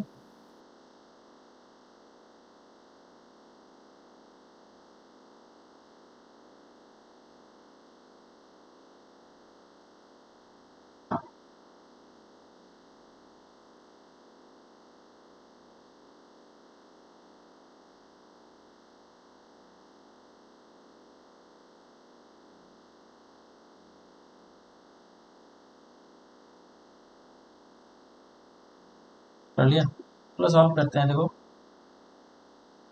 सबसे पहले एंगुलर डिस्पर्जन देख लेते हैं। एंगुलर डिस्पर्जन कितना हो जाएगा, दोनों का एडिशन θ1 प्लस ऑफ θ2, और θ1 कितना हो जाएगा, a1 mu b1 minus of mu r1 plus of a2 mu r2 mu v2 minus of mu r2। इसमें हर एक वैल्यूज गिवन है। अच्छा पहले देख लेते हैं, वॉलेट का रिफ्रैक्टिव इंडेक्स ज़्यादा होगा रेड से, वॉलेट वाला कौन सा होगा, this is for wallet, this will B for red. Wallet के लिए इसमें ये वाला होगा और ये होगा रेड के लिए। अब वैल्यूज पुट कर आंसर आ जाएगा। नेट डेविएशन देख लेते हैं। तो मुझे पहले येलो लाइट का रिफ्रैक्टिव इंडेक्स चाहिए, तो येलो लाइट का रिफ्रैक्टिव इंडेक्स कितना हो जाएगा, इन दोनों का, इन दोनों वैल्यूज़ का मीन हो जाएगा 1.5 प्लस 1.4 डिवाइड बाई 2, और सेकेंड का कितना हो जाएगा 1.7 प्लस 1.5 डिवाइड बाई 2। और अब नेट डेविएशन हम लोग देख लेते हैं।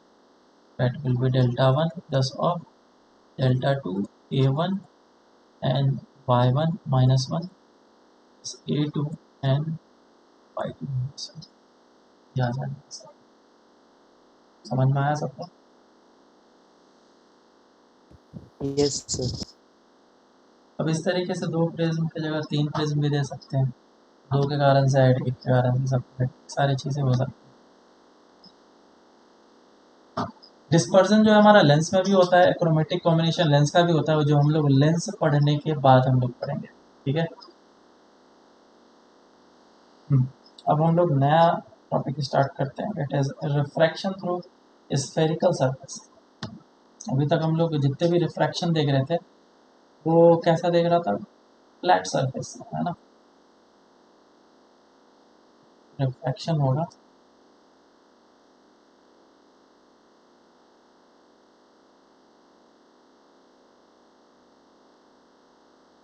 Refraction through spherical surface.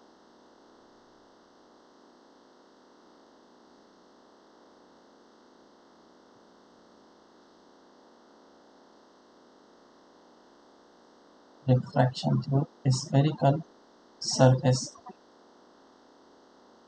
Spherical surface एक बार और पढ़ा था जब हम लोगों ने मिरर पढ़ा था, और रिफ्रैक्शन जस्ट अभी हम लोगों ने पढ़ा।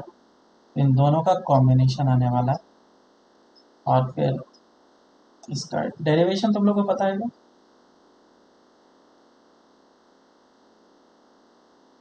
बोलो, डेरिवेशन पता है क्या?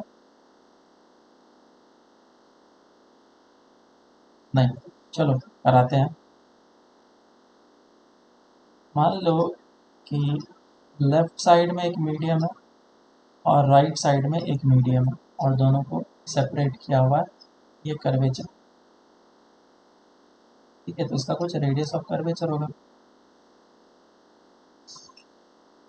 तो ये है मीडियम और ये है मीडियम 1, और इन दोनों का रिफ्रैक्टिव इंडेक्स है n1 एंड n2। μ1 या μ2 भी ले सकते हैं।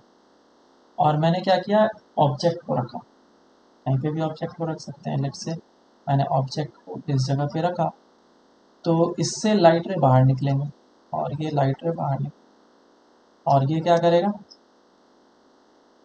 रिफ्रैक्ट करेगा। तो पहले एंगल ऑफ इंसिडेंस हमें पता होना चाहिए, उसके बाद ही एंगल ऑफ रिफ्रैक्शन निकाल सकते हैं। और इस बात पे भी डिपेंड करेगा कि कौन से मीडियम से किस में जा रहा है, रेयरर मीडियम से डेंसर में जा रहा है या फिर डेंसर मीडियम से रेयरर में जा रहा है। तो कोई सा भी केस हो सकता है। तो मान लो कि ये जो सर्कल है इसका ऐसे करके पार्ट लिया गया ना, इसका सर्कल का कोई ना कोई रेडियस ऑफ कर्वेचर होगा, सेंटर ऑफ कर्वेचर होगा। मान लो कि सेंटर ऑफ कर्वेचर इस जगह,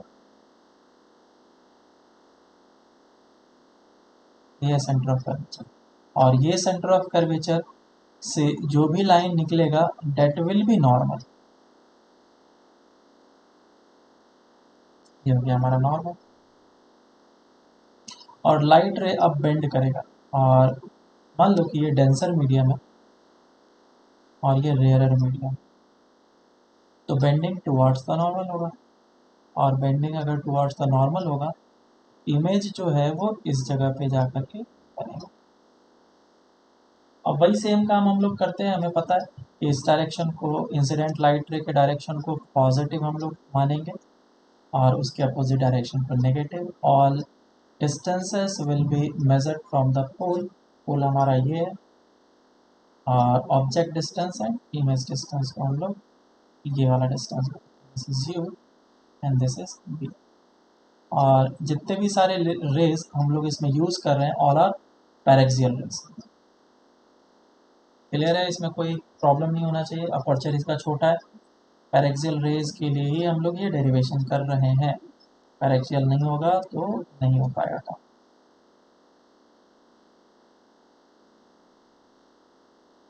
ठीक है, तो मैं इन सभी में एंगल को दिखा देता हूँ। लेट से this angle is alpha and this angle is beta and this angle is gamma. Alpha beta gamma हो गया, और angle of incidence and angle of refraction है, इसको मैं θ1 बोल लेता हूँ और इसको मैं θ2। कोई प्रॉब्लम किसी को? यहाँ तक तो कुछ नहीं होना चाहिए। बताओ बीटा इज नहीं है इक्वल्स टू सर। मैं कितना लिख सकता हूँ? Beta is equals to θ2 plus gamma. Triangle बना लिया, θ2 plus of gamma, gamma plus θ। और दूसरा जो है डेट इज θ1, θ1 को कितना लिख सकता हूँ?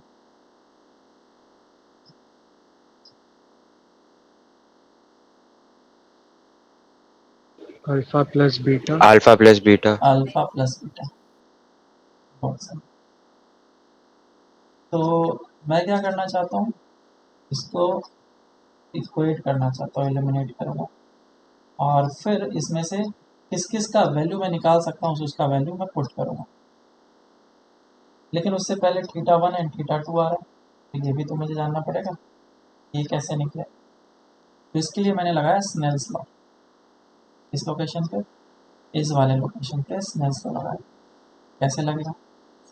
n1 into sine θ1 is equal to n2 sine θ2। सही है क्या? और क्योंकि यहाँ पे हाँ सर। एंगल काफ़ी ज़्यादा छोटा है, पैरेक्सियल रेस के बारे में बात हो रही है, क्योंकि θ1 and θ2 are very small, so we can write this equation as n1 θ1 is equals to n2 θ2। तो मैं इन दोनों इक्वेशन से θ1 एंड θ2 को एलिमिनेट करना चाहता था, और वो अब हो सकता है कि मैं इस पहले वाले इक्वेशन को और दूसरे वाले इक्वेशन को इससे मल्टीप्लाई कर दूं, n1 n2 से, n1। हाँ। और ये n1 से। ये हो जाएगा n2 beta is equals to n2 gamma plus of n2 into θ2, और नीचे ये कितना हो जाएगा, n1 θ1 is equals to n1 alpha plus of n1 beta. और इन दोनों को मैं क्या कर लूँ, फिर ऐड कर, n2 beta plus of n1 beta is equals to n1 alpha n2 gamma n1 beta plus of n2 θ2। तो एक चीज़ तो साफ साफ दिख रहा है कि n1 θ1, सॉरी n1 थीटा और n2 θ1 था ना, ये कैंसिल आउट, इन दोनों को कैंसिल आउट। बीटा वाला दो टर्म दिख रहा है हमें, एक टर्म इधर है और एक टर्म इधर है, दोनों को मैं एक तरफ लेकर के आता हूँ, हो जाएगा n2 minus of n1 into beta is equals to n1 alpha plus n2 gamma. सही है क्या?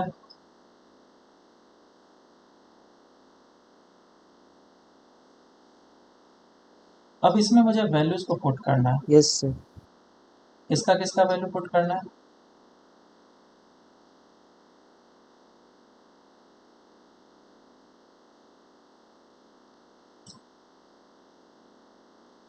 बोलो अल्फा बीटा गामा का वैल्यू पुट करना है, कैसे पुट करें अल्फा बीटा गामा का वैल्यू? सर N1 अल्फा होगा ना? सर वो हाँ सर N1 अल्फा। हाँ n1 अल्फा। तो ऑब्जेक्ट इस जगह पे रखा हुआ था, लाइट रे इस तरीके से गया और ये था नॉर्मल और ये इधर चला गया और इमेज यहाँ पे आ। ये अल्फा, ये बीटा और ये gamma. Let's say this height is h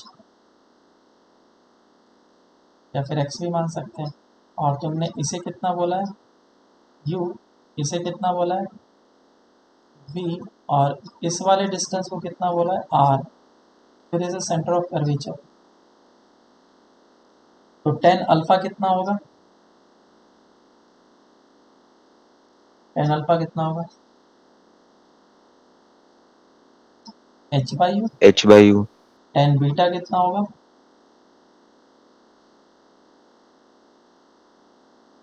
h by r. और 10 गामा कितना होगा? h by b. H/V. क्या मैं बोल सकता हूँ कि all angle alpha beta and gamma are small? ये पैरेक्सियल रेज है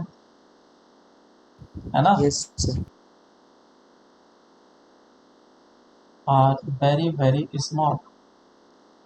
और अगर ये स्मॉल है तो मैं इसे सिंपल अल्फा लिख सकता हूँ, सिंपल इसे बीटा लिख सकता हूँ और सिंपल इसे गामा लिख सकता हूँ, और इनके वैल्यूज़ को मैं पुट कर सकता हूँ।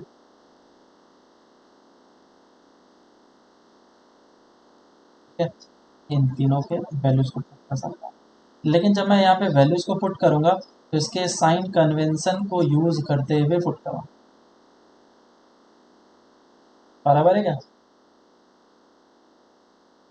तो n1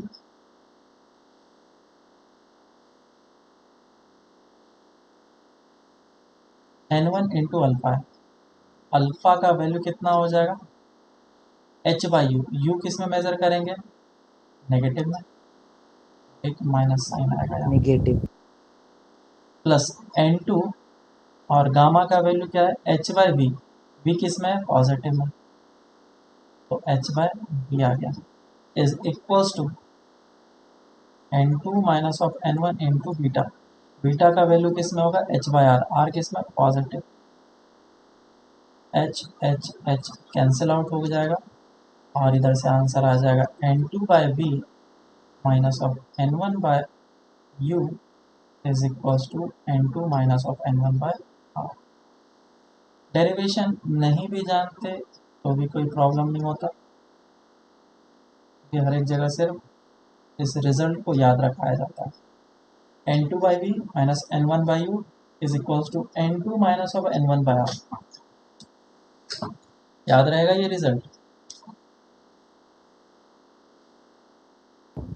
Yes, और sir.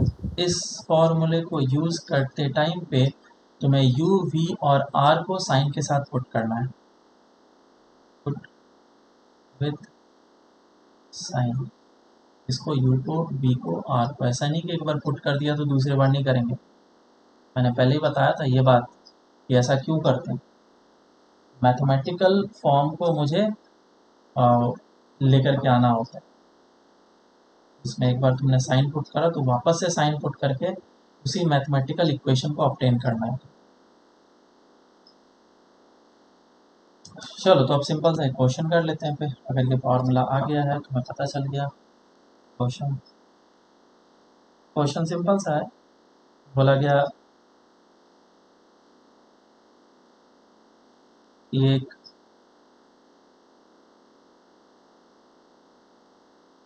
मीडियम है और इस मीडियम का रिफ्लेक्टिव इंडेक्स 2 है, ये पोल है और एक ऑब्जेक्ट को इस जगह पे रखा गया है which is at a distance of 30 centimetre, 30 centimetre पे रखा है, और इसका रेडियस ऑफ कर्वेचर जो है वो 30 सेंटीमीटर है।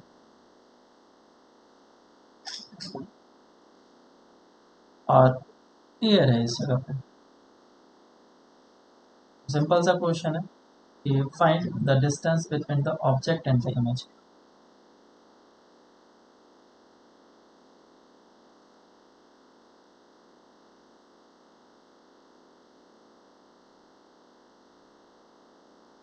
सॉल्व करके बताओ।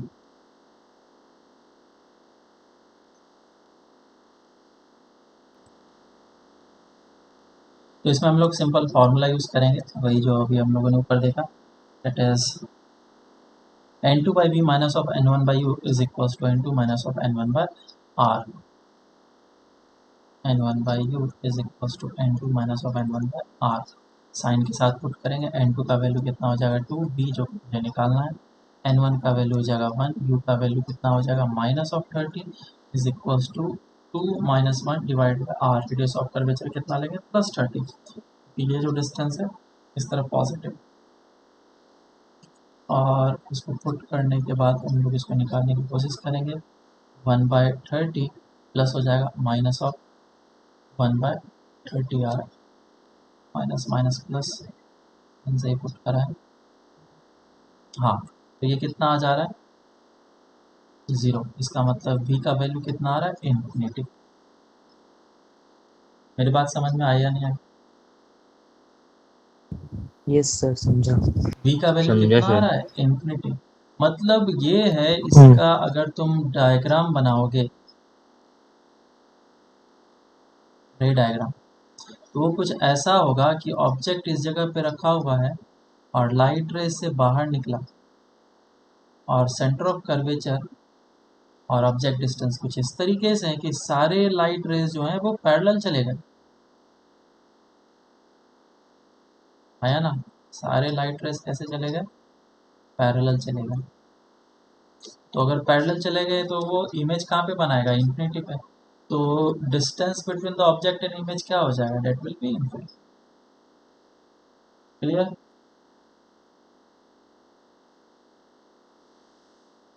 हाँ सर। Yes sir. आया था किसी का इन्फिनिटी? Yes, sir. अच्छा, नेक्स्ट क्वेश्चन करते हैं। हाँ, इसमें मैं कुछ और भी चीज़ें बता रहा था कि देखो ये एक बढ़िया सा इंस्ट्रूमेंट बन सकता है जिससे कि हम लोग लेज़र लाइट वगैरह बना सकते हैं। समझ में आया क्या? तुमने एक एलईडी बल्ब को रखा यहाँ पे, जो कि हर एक डायरेक्शन में लाइट को बाहर निकाल रहा है, लेकिन एक ऐसा सरफेस तुमने लगाया कि मीडियम चेंज होने के बाद सारे लाइट रेस कैसे हो गए, पैरेलल हो गए। तो इसकी दूर तक जाने की क्षमता जो है वो बढ़ जाएगी। लेज़र लाइट ये तो होता है, और ये आराम से लॉन्ग डिस्टेंस ट्रेवल कर सकता है। इसका एप्लीकेशन है और आगे यूज़ भी किया जाता है। नेक्स्ट सर क्वेश्चन, हाँ बोलो। सर तो फिर वो जो प्रोग्राम्स में वो लाइट यूज करते देखो, kind of like red green violet light, वो सब पैरेलल निकलते, तो उसमें वो तो भी फोकस पे उसमें रिफ्लेक्टर यूज़ किया जाता है, जो हम लोग देखते हैं जनरली हमारे कार में जो लगा होता है हेडलाइट, है ना, उसमें क्या होता है, वो मिरर होता है। कौन सा हाँ। मिरर होता है, कॉनकेव मिरर होता है। और हमें पता है कि अगर कॉनकेव मिरर के फोकस पे कोई भी ऑब्जेक्ट को रख दिया जाए तो सारे लाइट रेज को वो क्या कराएगा, पैरेलल पास कराएगा, हाँ या ना? तो ये भी एक तरीका है कि जिससे कि लाइट रेज पैरेलल हो जाए और वो बहुत दूर तक जा सकता है। तो इसीलिए तो लाइट जो होता है वो फोकस्ड हो जाता है। लेकिन इसमें एक थोड़ा सा प्रॉब्लम है। क्या प्रॉब्लम है? ये सारे जो लाइट रेज हैं, मैं किसके लिए बात किया था, पैरेक्सियल रेज के लिए। लेकिन जो हम लोग कार में यूज़ करते हैं हेडलाइट, वो लगभग लगभग हेमिस्फेरिकल होता है। तो पैरेक्सियल तो बस इतना सा ही लाइट हो पाएगा, बाकी सारे लाइट रे तो पैरेक्सियल नहीं हो पाएंगे। तो इसका कर्वेचर को हम लोग चेंज करते हैं कुछ इस तरीके से, ताकि ये लाइट रे रिफ्लेक्शन के बाद पैरेलल हो। तो ये पैराबोलिक आता है, आई थिंक सो पैराबोलिक के आसपास में आता है कर्वेचर, ताकि जो लाइट रेज है वो सारे के सारे पैरेलल में जाए। समझ में आया? Okay sir. कुछ इस तरीके से यूज़ करते हैं। तो रिफ्लेक्टर वगैरह उसमें भी वही यूज़ करता है जिसमें हमने बताया ना, लाइट यूज़ करते हैं वायलेट रेड का, कुछ इसी तरीके। समझा।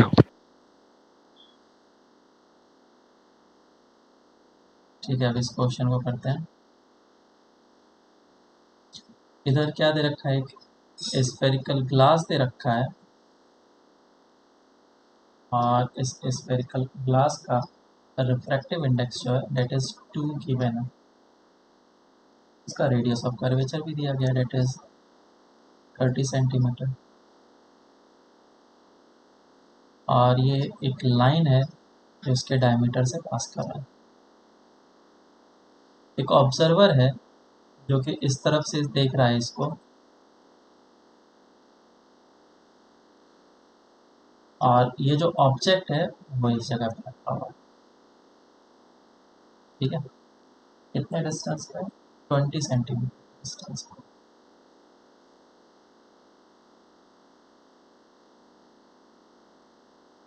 तो तुम्हें बताना है final position of the image. Find the final position of image from centre of curvature. Solve करो उसको। सबसे पहले इसका हम लोग रे डायग्राम बनाएंगे। रे डायग्राम बनाने से क्या हो जाता है, हमें एग्जैक्टली पता चल जाता है कि किस तरीके से चीज़ें फॉर्म होने वाली है। और रे डायग्राम को हम लोग बनाते जाएंगे और साथ ही साथ कैलकुलेशन भी करते जाएंगे। ऐसा क्यों? क्योंकि क्वेश्चन जैसा आएगा मैं उस बात को बताऊंगा। कुछ चीज़ें रे डायग्राम से फिक्स नहीं हो सकता। डेविएशन कितना हुआ है वो हमें पता नहीं है, मैग्नीट्यूड डेविएशन हुआ ये पता है, तो पैरेलल होगा या फिर अवे होगा या फिर प्रिंसिपल एक्सिस से जाकर के मर्ज करेगा कि नहीं करेगा, ये सब बातें नहीं बता पाएंगे, वो कैलकुलेशन से पता है। देखो, तो सबसे पहले पैरेक्सियल रेज ही हम लोग काउंट करेंगे। क्यों? क्योंकि क्वेश्चन में गिवन नहीं है और हम लोग फार्मूला भी उसी चीज़ के लिए यूज़ कर रहे हैं। This is 20 centimetre. तो पहला जो स्फेरिकल पार्ट है वो यहाँ पे आया, और ये बनेगा फर्स्ट और ये बनेगा सेकंड। फार्मूला जब हम लोग पुट करेंगे तो पहले सरफेस के लिए formula n2 by v minus n1 by u is equal to n2 minus of n1 by r. और इसमें साइन के साथ वैल्यू पुट करेंगे। इस वाली डायरेक्शन को पॉजिटिव लेंगे क्योंकि इंसिडेंट रे इस डायरेक्शन में जा रहा है। तो n2 का वैल्यू हो गया 2 और v का वैल्यू निकालना है n1 का वैल्यू 1 और u का वैल्यू कितना हो जाएगा? बोलो, u का वैल्यू कितना होगा? -20 minus of 20 is equal to 2 minus 1। r का वैल्यू कितना होगा? +30 या -30? हमेशा डिस्टेंस सर पोल से प्लस लेते हैं। तो पोल पे अपने पेन को रखो और जाना किधर है? अगर तुम्हें ऑब्जेक्ट की तरफ जाना है तो इधर वेक्टर बनेगा, ऐसा vector, and this direction is negative. अगर तुम्हें सेंटर ऑफ कर्वेचर की तरफ जाना है तो पोल पे पेन रख दो और उसको खींचो सेंटर ऑफ कर्वेचर की। So this direction is negative, sorry positive. यहाँ पे आ जाएगा प्लस। तो तुम्हें अब वैल्यूज को निकालना, ये प्लस हो जाएगा -1/10। सही है ना? एक बार देख लो, प्लस हो गया, फिर गया -20 minus of 30 minus 10 divide by 600 which is minus of 60। 2/v है ये ना, v इज इक्वल टू, ये कटेगा सॉरी, 120 माइनस में।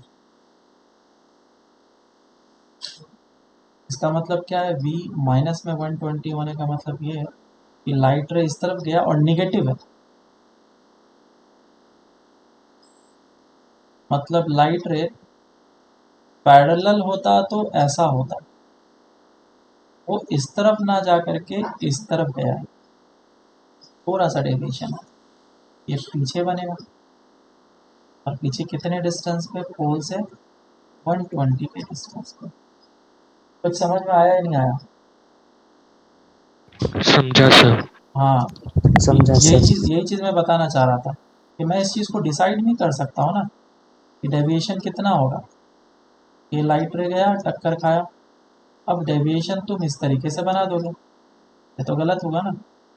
लाइट रे को कैलकुलेशन के साथ साथ करते जाओ। कैलकुलेशन किया, मुझे माइनस पता चला, तो यहाँ से पता चला कि डेविएशन तो होगा लेकिन उतना ज़्यादा नहीं होगा, और ये पीछे जा कर के इमेज को फॉर्म करेगा। अब लाइट रे ये जो है इसके ऊपर फॉल किया, तो ये हमारा कर्व्ड सरफेस, तो कौन सा मीडियम है, ये हो गया फर्स्ट मीडियम और ये सेकंड मीडियम, लेकिन इसका रिफ्रैक्टिव इंडेक्स कितना है 2 और इसका रिफ्रैक्टिव इंडेक्स कितना है 1। तो ऑब्जेक्ट का डिस्टेंस कितना होगा, बोलो कितना होगा ऑब्जेक्ट का डिस्टेंस, इस जगह से तो 120 है, ये डिस्टेंस कितना है 60 60 60, तो ये कितना हो जाएगा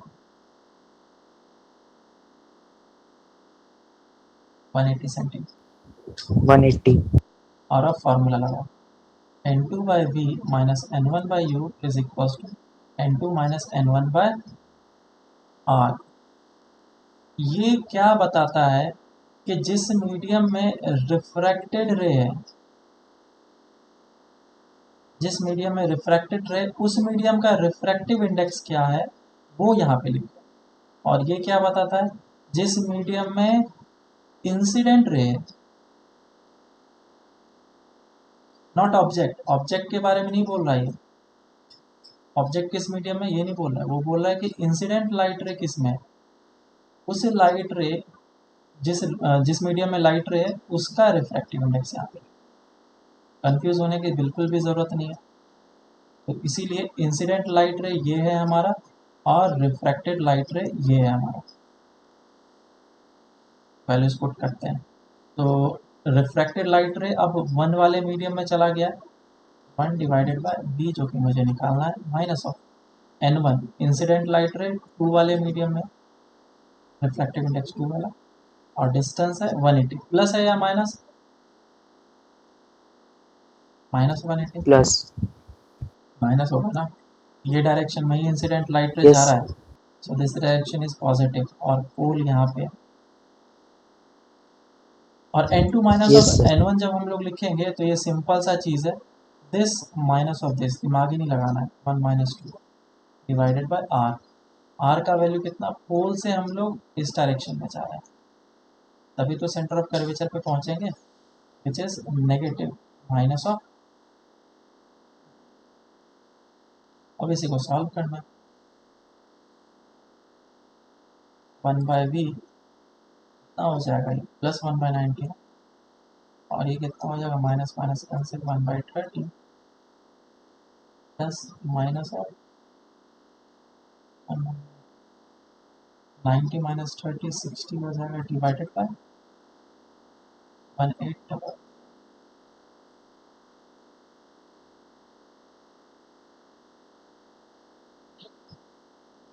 सो b कितना निकल के आया प्लस 30।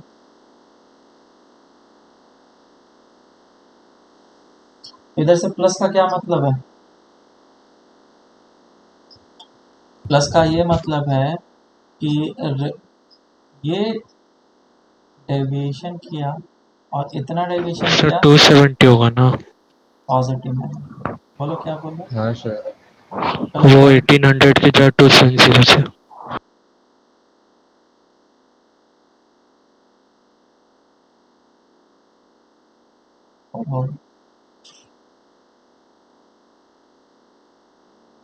सही है ना,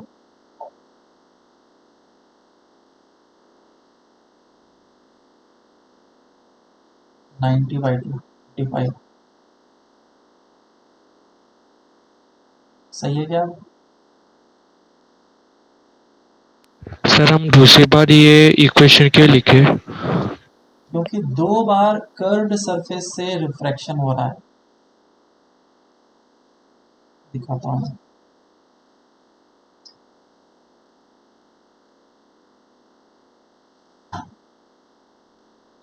ये एक बार कर्व्ड सरफेस से रिफ्रैक्शन हुआ और दूसरा बार ये कर्व्ड सरफेस है, तो क्या 2 बार इक्वेशन नहीं लगाएंगे, हाँ है ना? ये 2 सरफेस है बेसिकली, समझे सर।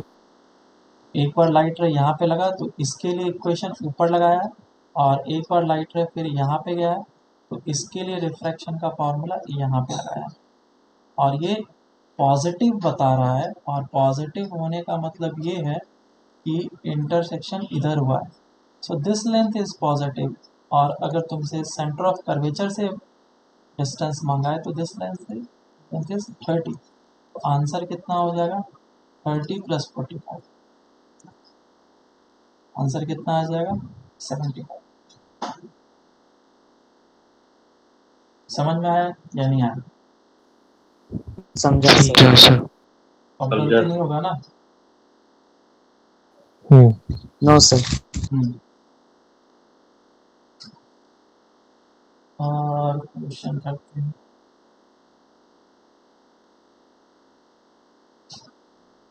चल थोड़ा सा मिक्स्ड क्वेश्चन करते हैं।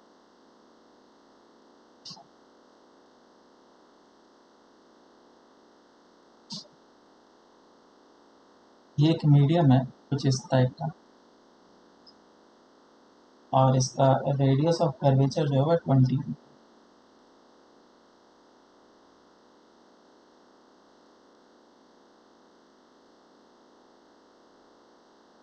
मैंने क्या किया, इस सरफेस को पॉलिश कर दिया,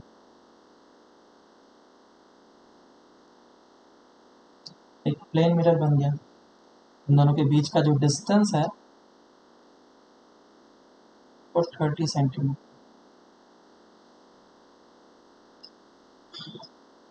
तो एक ऑब्जेक्ट को यहाँ पे रखा जा रहा है, क्वेश्चन बोला गया फाइंड, सबसे पहले एक सिंपल सा क्वेश्चन कर लेते हैं कि हाँ ये ऑब्जेक्ट को रख लेता हूँ मैं, मान लो 10 सेंटीमीटर के डिस्टेंस पे, इसका रिफ्रैक्टिव इंडेक्स ले लेता हूँ मैं 2 और इसका रिफ्रैक्टिव इंडेक्स 1। तो find the final position of the image, simple question.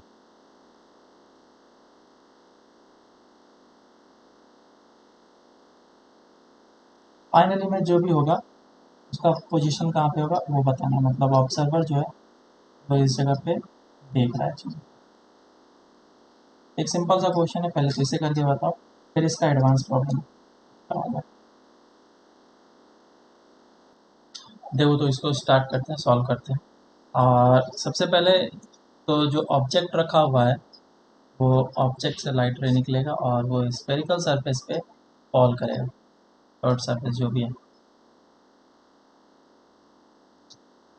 और फॉल करने के बाद फिर लाइट रे किधर जाएगा, लेफ्ट साइड में इंटरसेक्ट करेगा या राइट साइड में, वो निकालने के लिए, उस चीज़ को देखने के लिए हमें पहले अप्लाई करना होगा फार्मूला। कौन सा formula? n2/v minus n1/u is equals to n2 minus of n1/r. So this is the incident light ray, और इंसिडेंट लाइट रे किस मीडियम में 1, और b जो कि मुझे निकालना है, अरे सॉरी रिफ्रैक्टेड है ना 2, और इंसिडेंट 1, और u का वैल्यू कितना हो जाएगा, this will be 10 which is minus में, is equals to 2 - 1 divided by r। Radius of curvature इस डायरेक्शन में है और कितना है 20, तो +20 लेंगे और इसको सॉल्व करते हैं, ज़रा देखते हैं क्या वैल्यू आता है। 2/b is equals two plus ये हो जाएगा 1/20 माइनस ऑफ 1/10, तो कितना आ जाएगा 10 minus of 20 divided by 200 which is minus of 10 divided by 200 minus 1/20। v कितना निकल के आया, v is equals to -40 centimetre. सही है क्या? अब ये जो v हमारा निकल के आया माइनस में, माइनस का क्या मतलब है कि इस लेफ्ट साइड में, ये नेगेटिव डायरेक्शन साइड है, सेंटर ऑफ कर्वेचर यहाँ पे है, तो रिफ्रैक्शन तो हुआ है लेकिन डेविएशन उतना ज़्यादा नहीं हुआ, ऐसा पीछे कहीं जा कर के मीट कर रहा है यहाँ, तो इस जगह पे बनेगा इमेज। और क्योंकि ऐसा है तो ये इंसिडेंट लाइट रे बनेगा अब इस मिरर के लिए, इस मिरर के लिए क्या बनेगा, इंसिडेंट लाइट रे।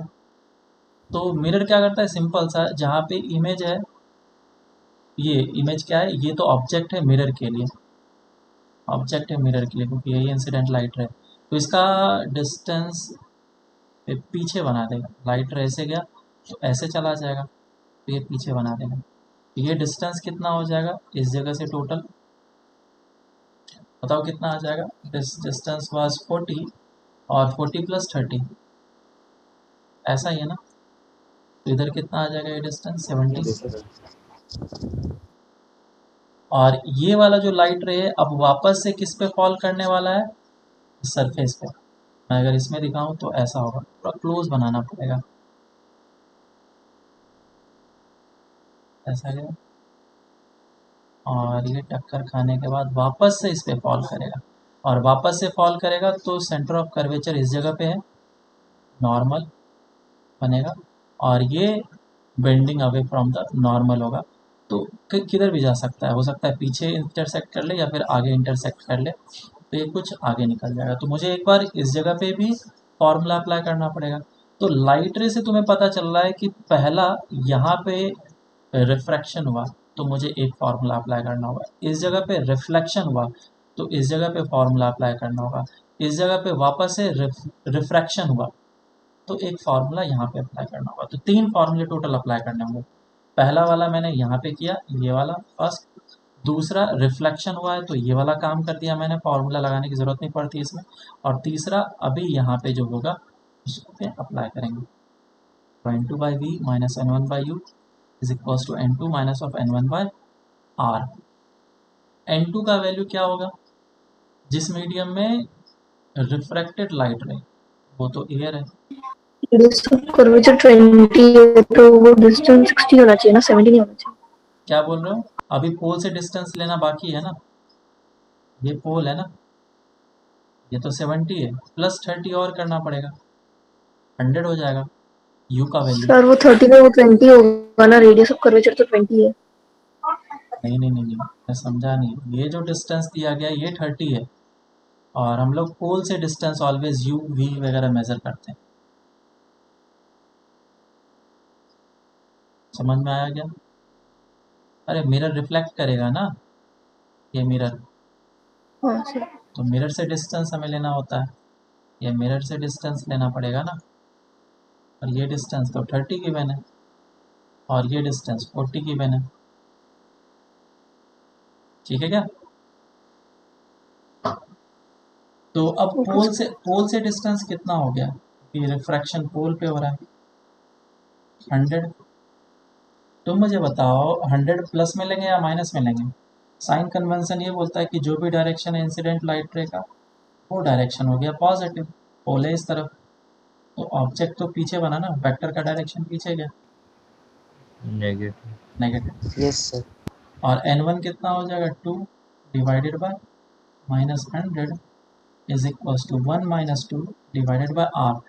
रेडियस ऑफ कर्वेचर पॉजिटिव होगा या negative,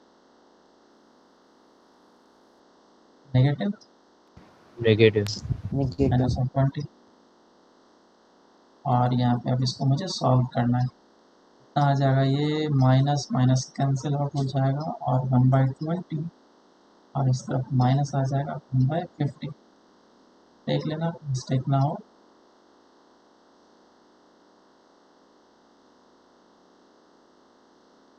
this is what 30।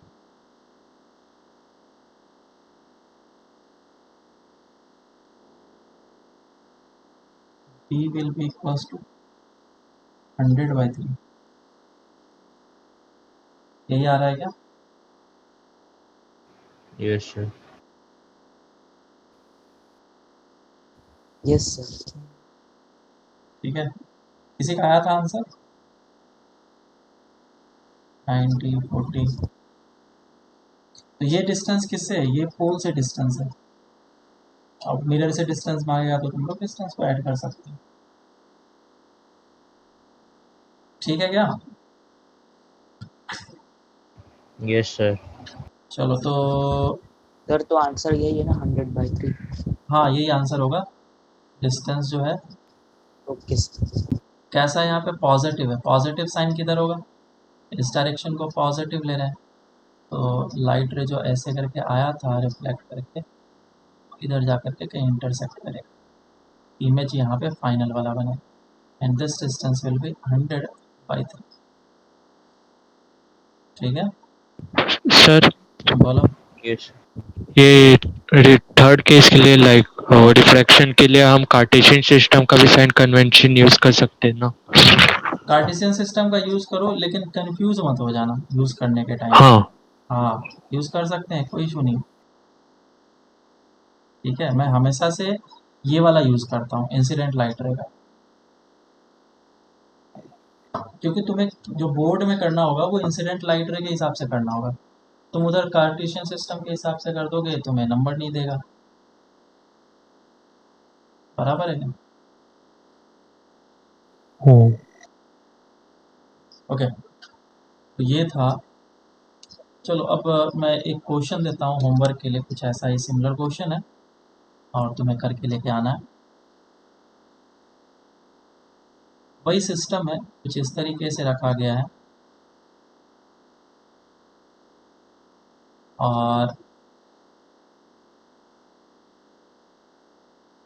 Object को इसका डिस्टेंस जो है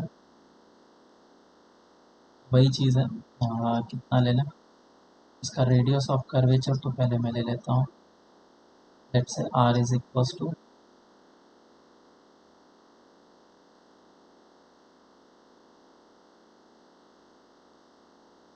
30,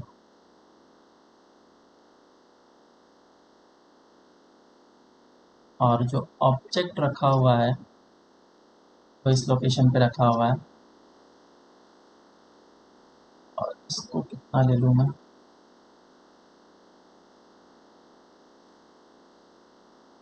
ये भी 30 सेंटीमीटर का डिस्टेंस ले लेता हूँ मैं, नहीं तो इसको भी चेंज कर सकता हूँ। ऐसा करता हूँ, इसको 20 कर लेता हूँ, 20 सेंटीमीटर, ये 30 सेंटीमीटर और इसका रिफ्रैक्टिव इंडेक्स सॉरी, इसका रिफ्रैक्टिव इंडेक्स 2 सेंटीमीटर, अरे सेंटीमीटर क्यों लिख रहा हूँ, 2 है। तो तुम्हें इस d का वैल्यू बताना है। Find the value of d such that the final image form will be on the object itself। ये क्वेश्चन, इसे सॉल्व करके लिखाना। और एक जेई में भी क्वेश्चन पूछा गया था और डिफरेंट वे में, मैं उस क्वेश्चन को भी दे देता हूँ यहाँ पे, हम लोग इसे करके लेके आना। बोला गया कि दो कुछ ऐसे नाम सिलेंडर्स हैं और इस जगह पे स्फेरिकल पार्ट है और दोनों को अलाइन करके रख दिया गया है, एक ये है और एक ये, दोनों को अलाइन करके रख दिया है।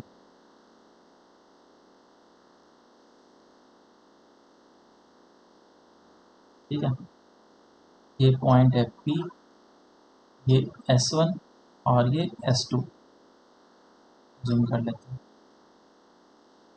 और ये है डिस्टेंस 50 सेंटीमीटर और इन दोनों के बीच का डिस्टेंस D जो कि तुम्हें निकालना है। क्वेश्चन में बोला गया है दोनों आइडेंटिकल ग्लास रॉड्स हैं S1 और S2 और दोनों का रिफ्रैक्टिव इंडेक्स कितना है 1.5, n is equals to 1.5 both का, और एक कन्वेक्स दिख रहा है एंड, और रेडियस ऑफ कर्वेचर जो है वो 10 सेंटीमीटर है। ठीक है, और इसको कुछ इस तरीके से d डिस्टेंस पे प्लेस किया गया है और उसके एक्सेस जो है वो सेम तरीके से अलाइंड है। एक पॉइंट सोर्स रखा गया है P पॉइंट पे, पॉइंट सोर्स एक पॉइंट सोर्स P पे रखा गया है S1 रॉड के अंदर में एक्सिस के ऊपर ही रखा गया है, जो कि 50 सेंटीमीटर के डिस्टेंस पे पोल से। तो बोला गया है जो लाइट रेज इससे बाहर निकल रहे हैं वो दूसरे वाले पार्ट रॉड में जाएंगे, S2 में जाएंगे। तो वो जब लाइट रेज इसमें गए तो वो सारे लाइट रेज क्या है, पैरेलल है। तो D का वैल्यू क्या होगा? If all the light rays in S2 are parallel, then find D। ये जेई में क्वेश्चन आया था, इसे सॉल्व करके लिखा है ना, नेक्स्ट क्लास में हम लोग इसको डिस्कस करते हैं। सर वो ऊपर वाला क्वेश्चन दिखाओ ना 1 मिनट। इन दोनों क्वेश्चन को तुम लोग करके लेके आना। होमवर्क में तुम्हारा रहेगा टिल डॉट तक, देख लेना, डिस्पर्जन ऑफ लाइट वगैरह पढ़ा है। स्फेरिकल सरफेस को छोड़ देना अभी, इसमें भी और भी क्वेश्चंस मैं करा सकता हूँ, चाहो तो कर भी सकते हो अटेम्प्ट, अगर तुम्हें टाइम बच जाए तो तुम अटेम्प्ट कर लेना, बन जाएगा। Yes sir. होमवर्क के लिए टिल डॉट में लिख देता हूँ।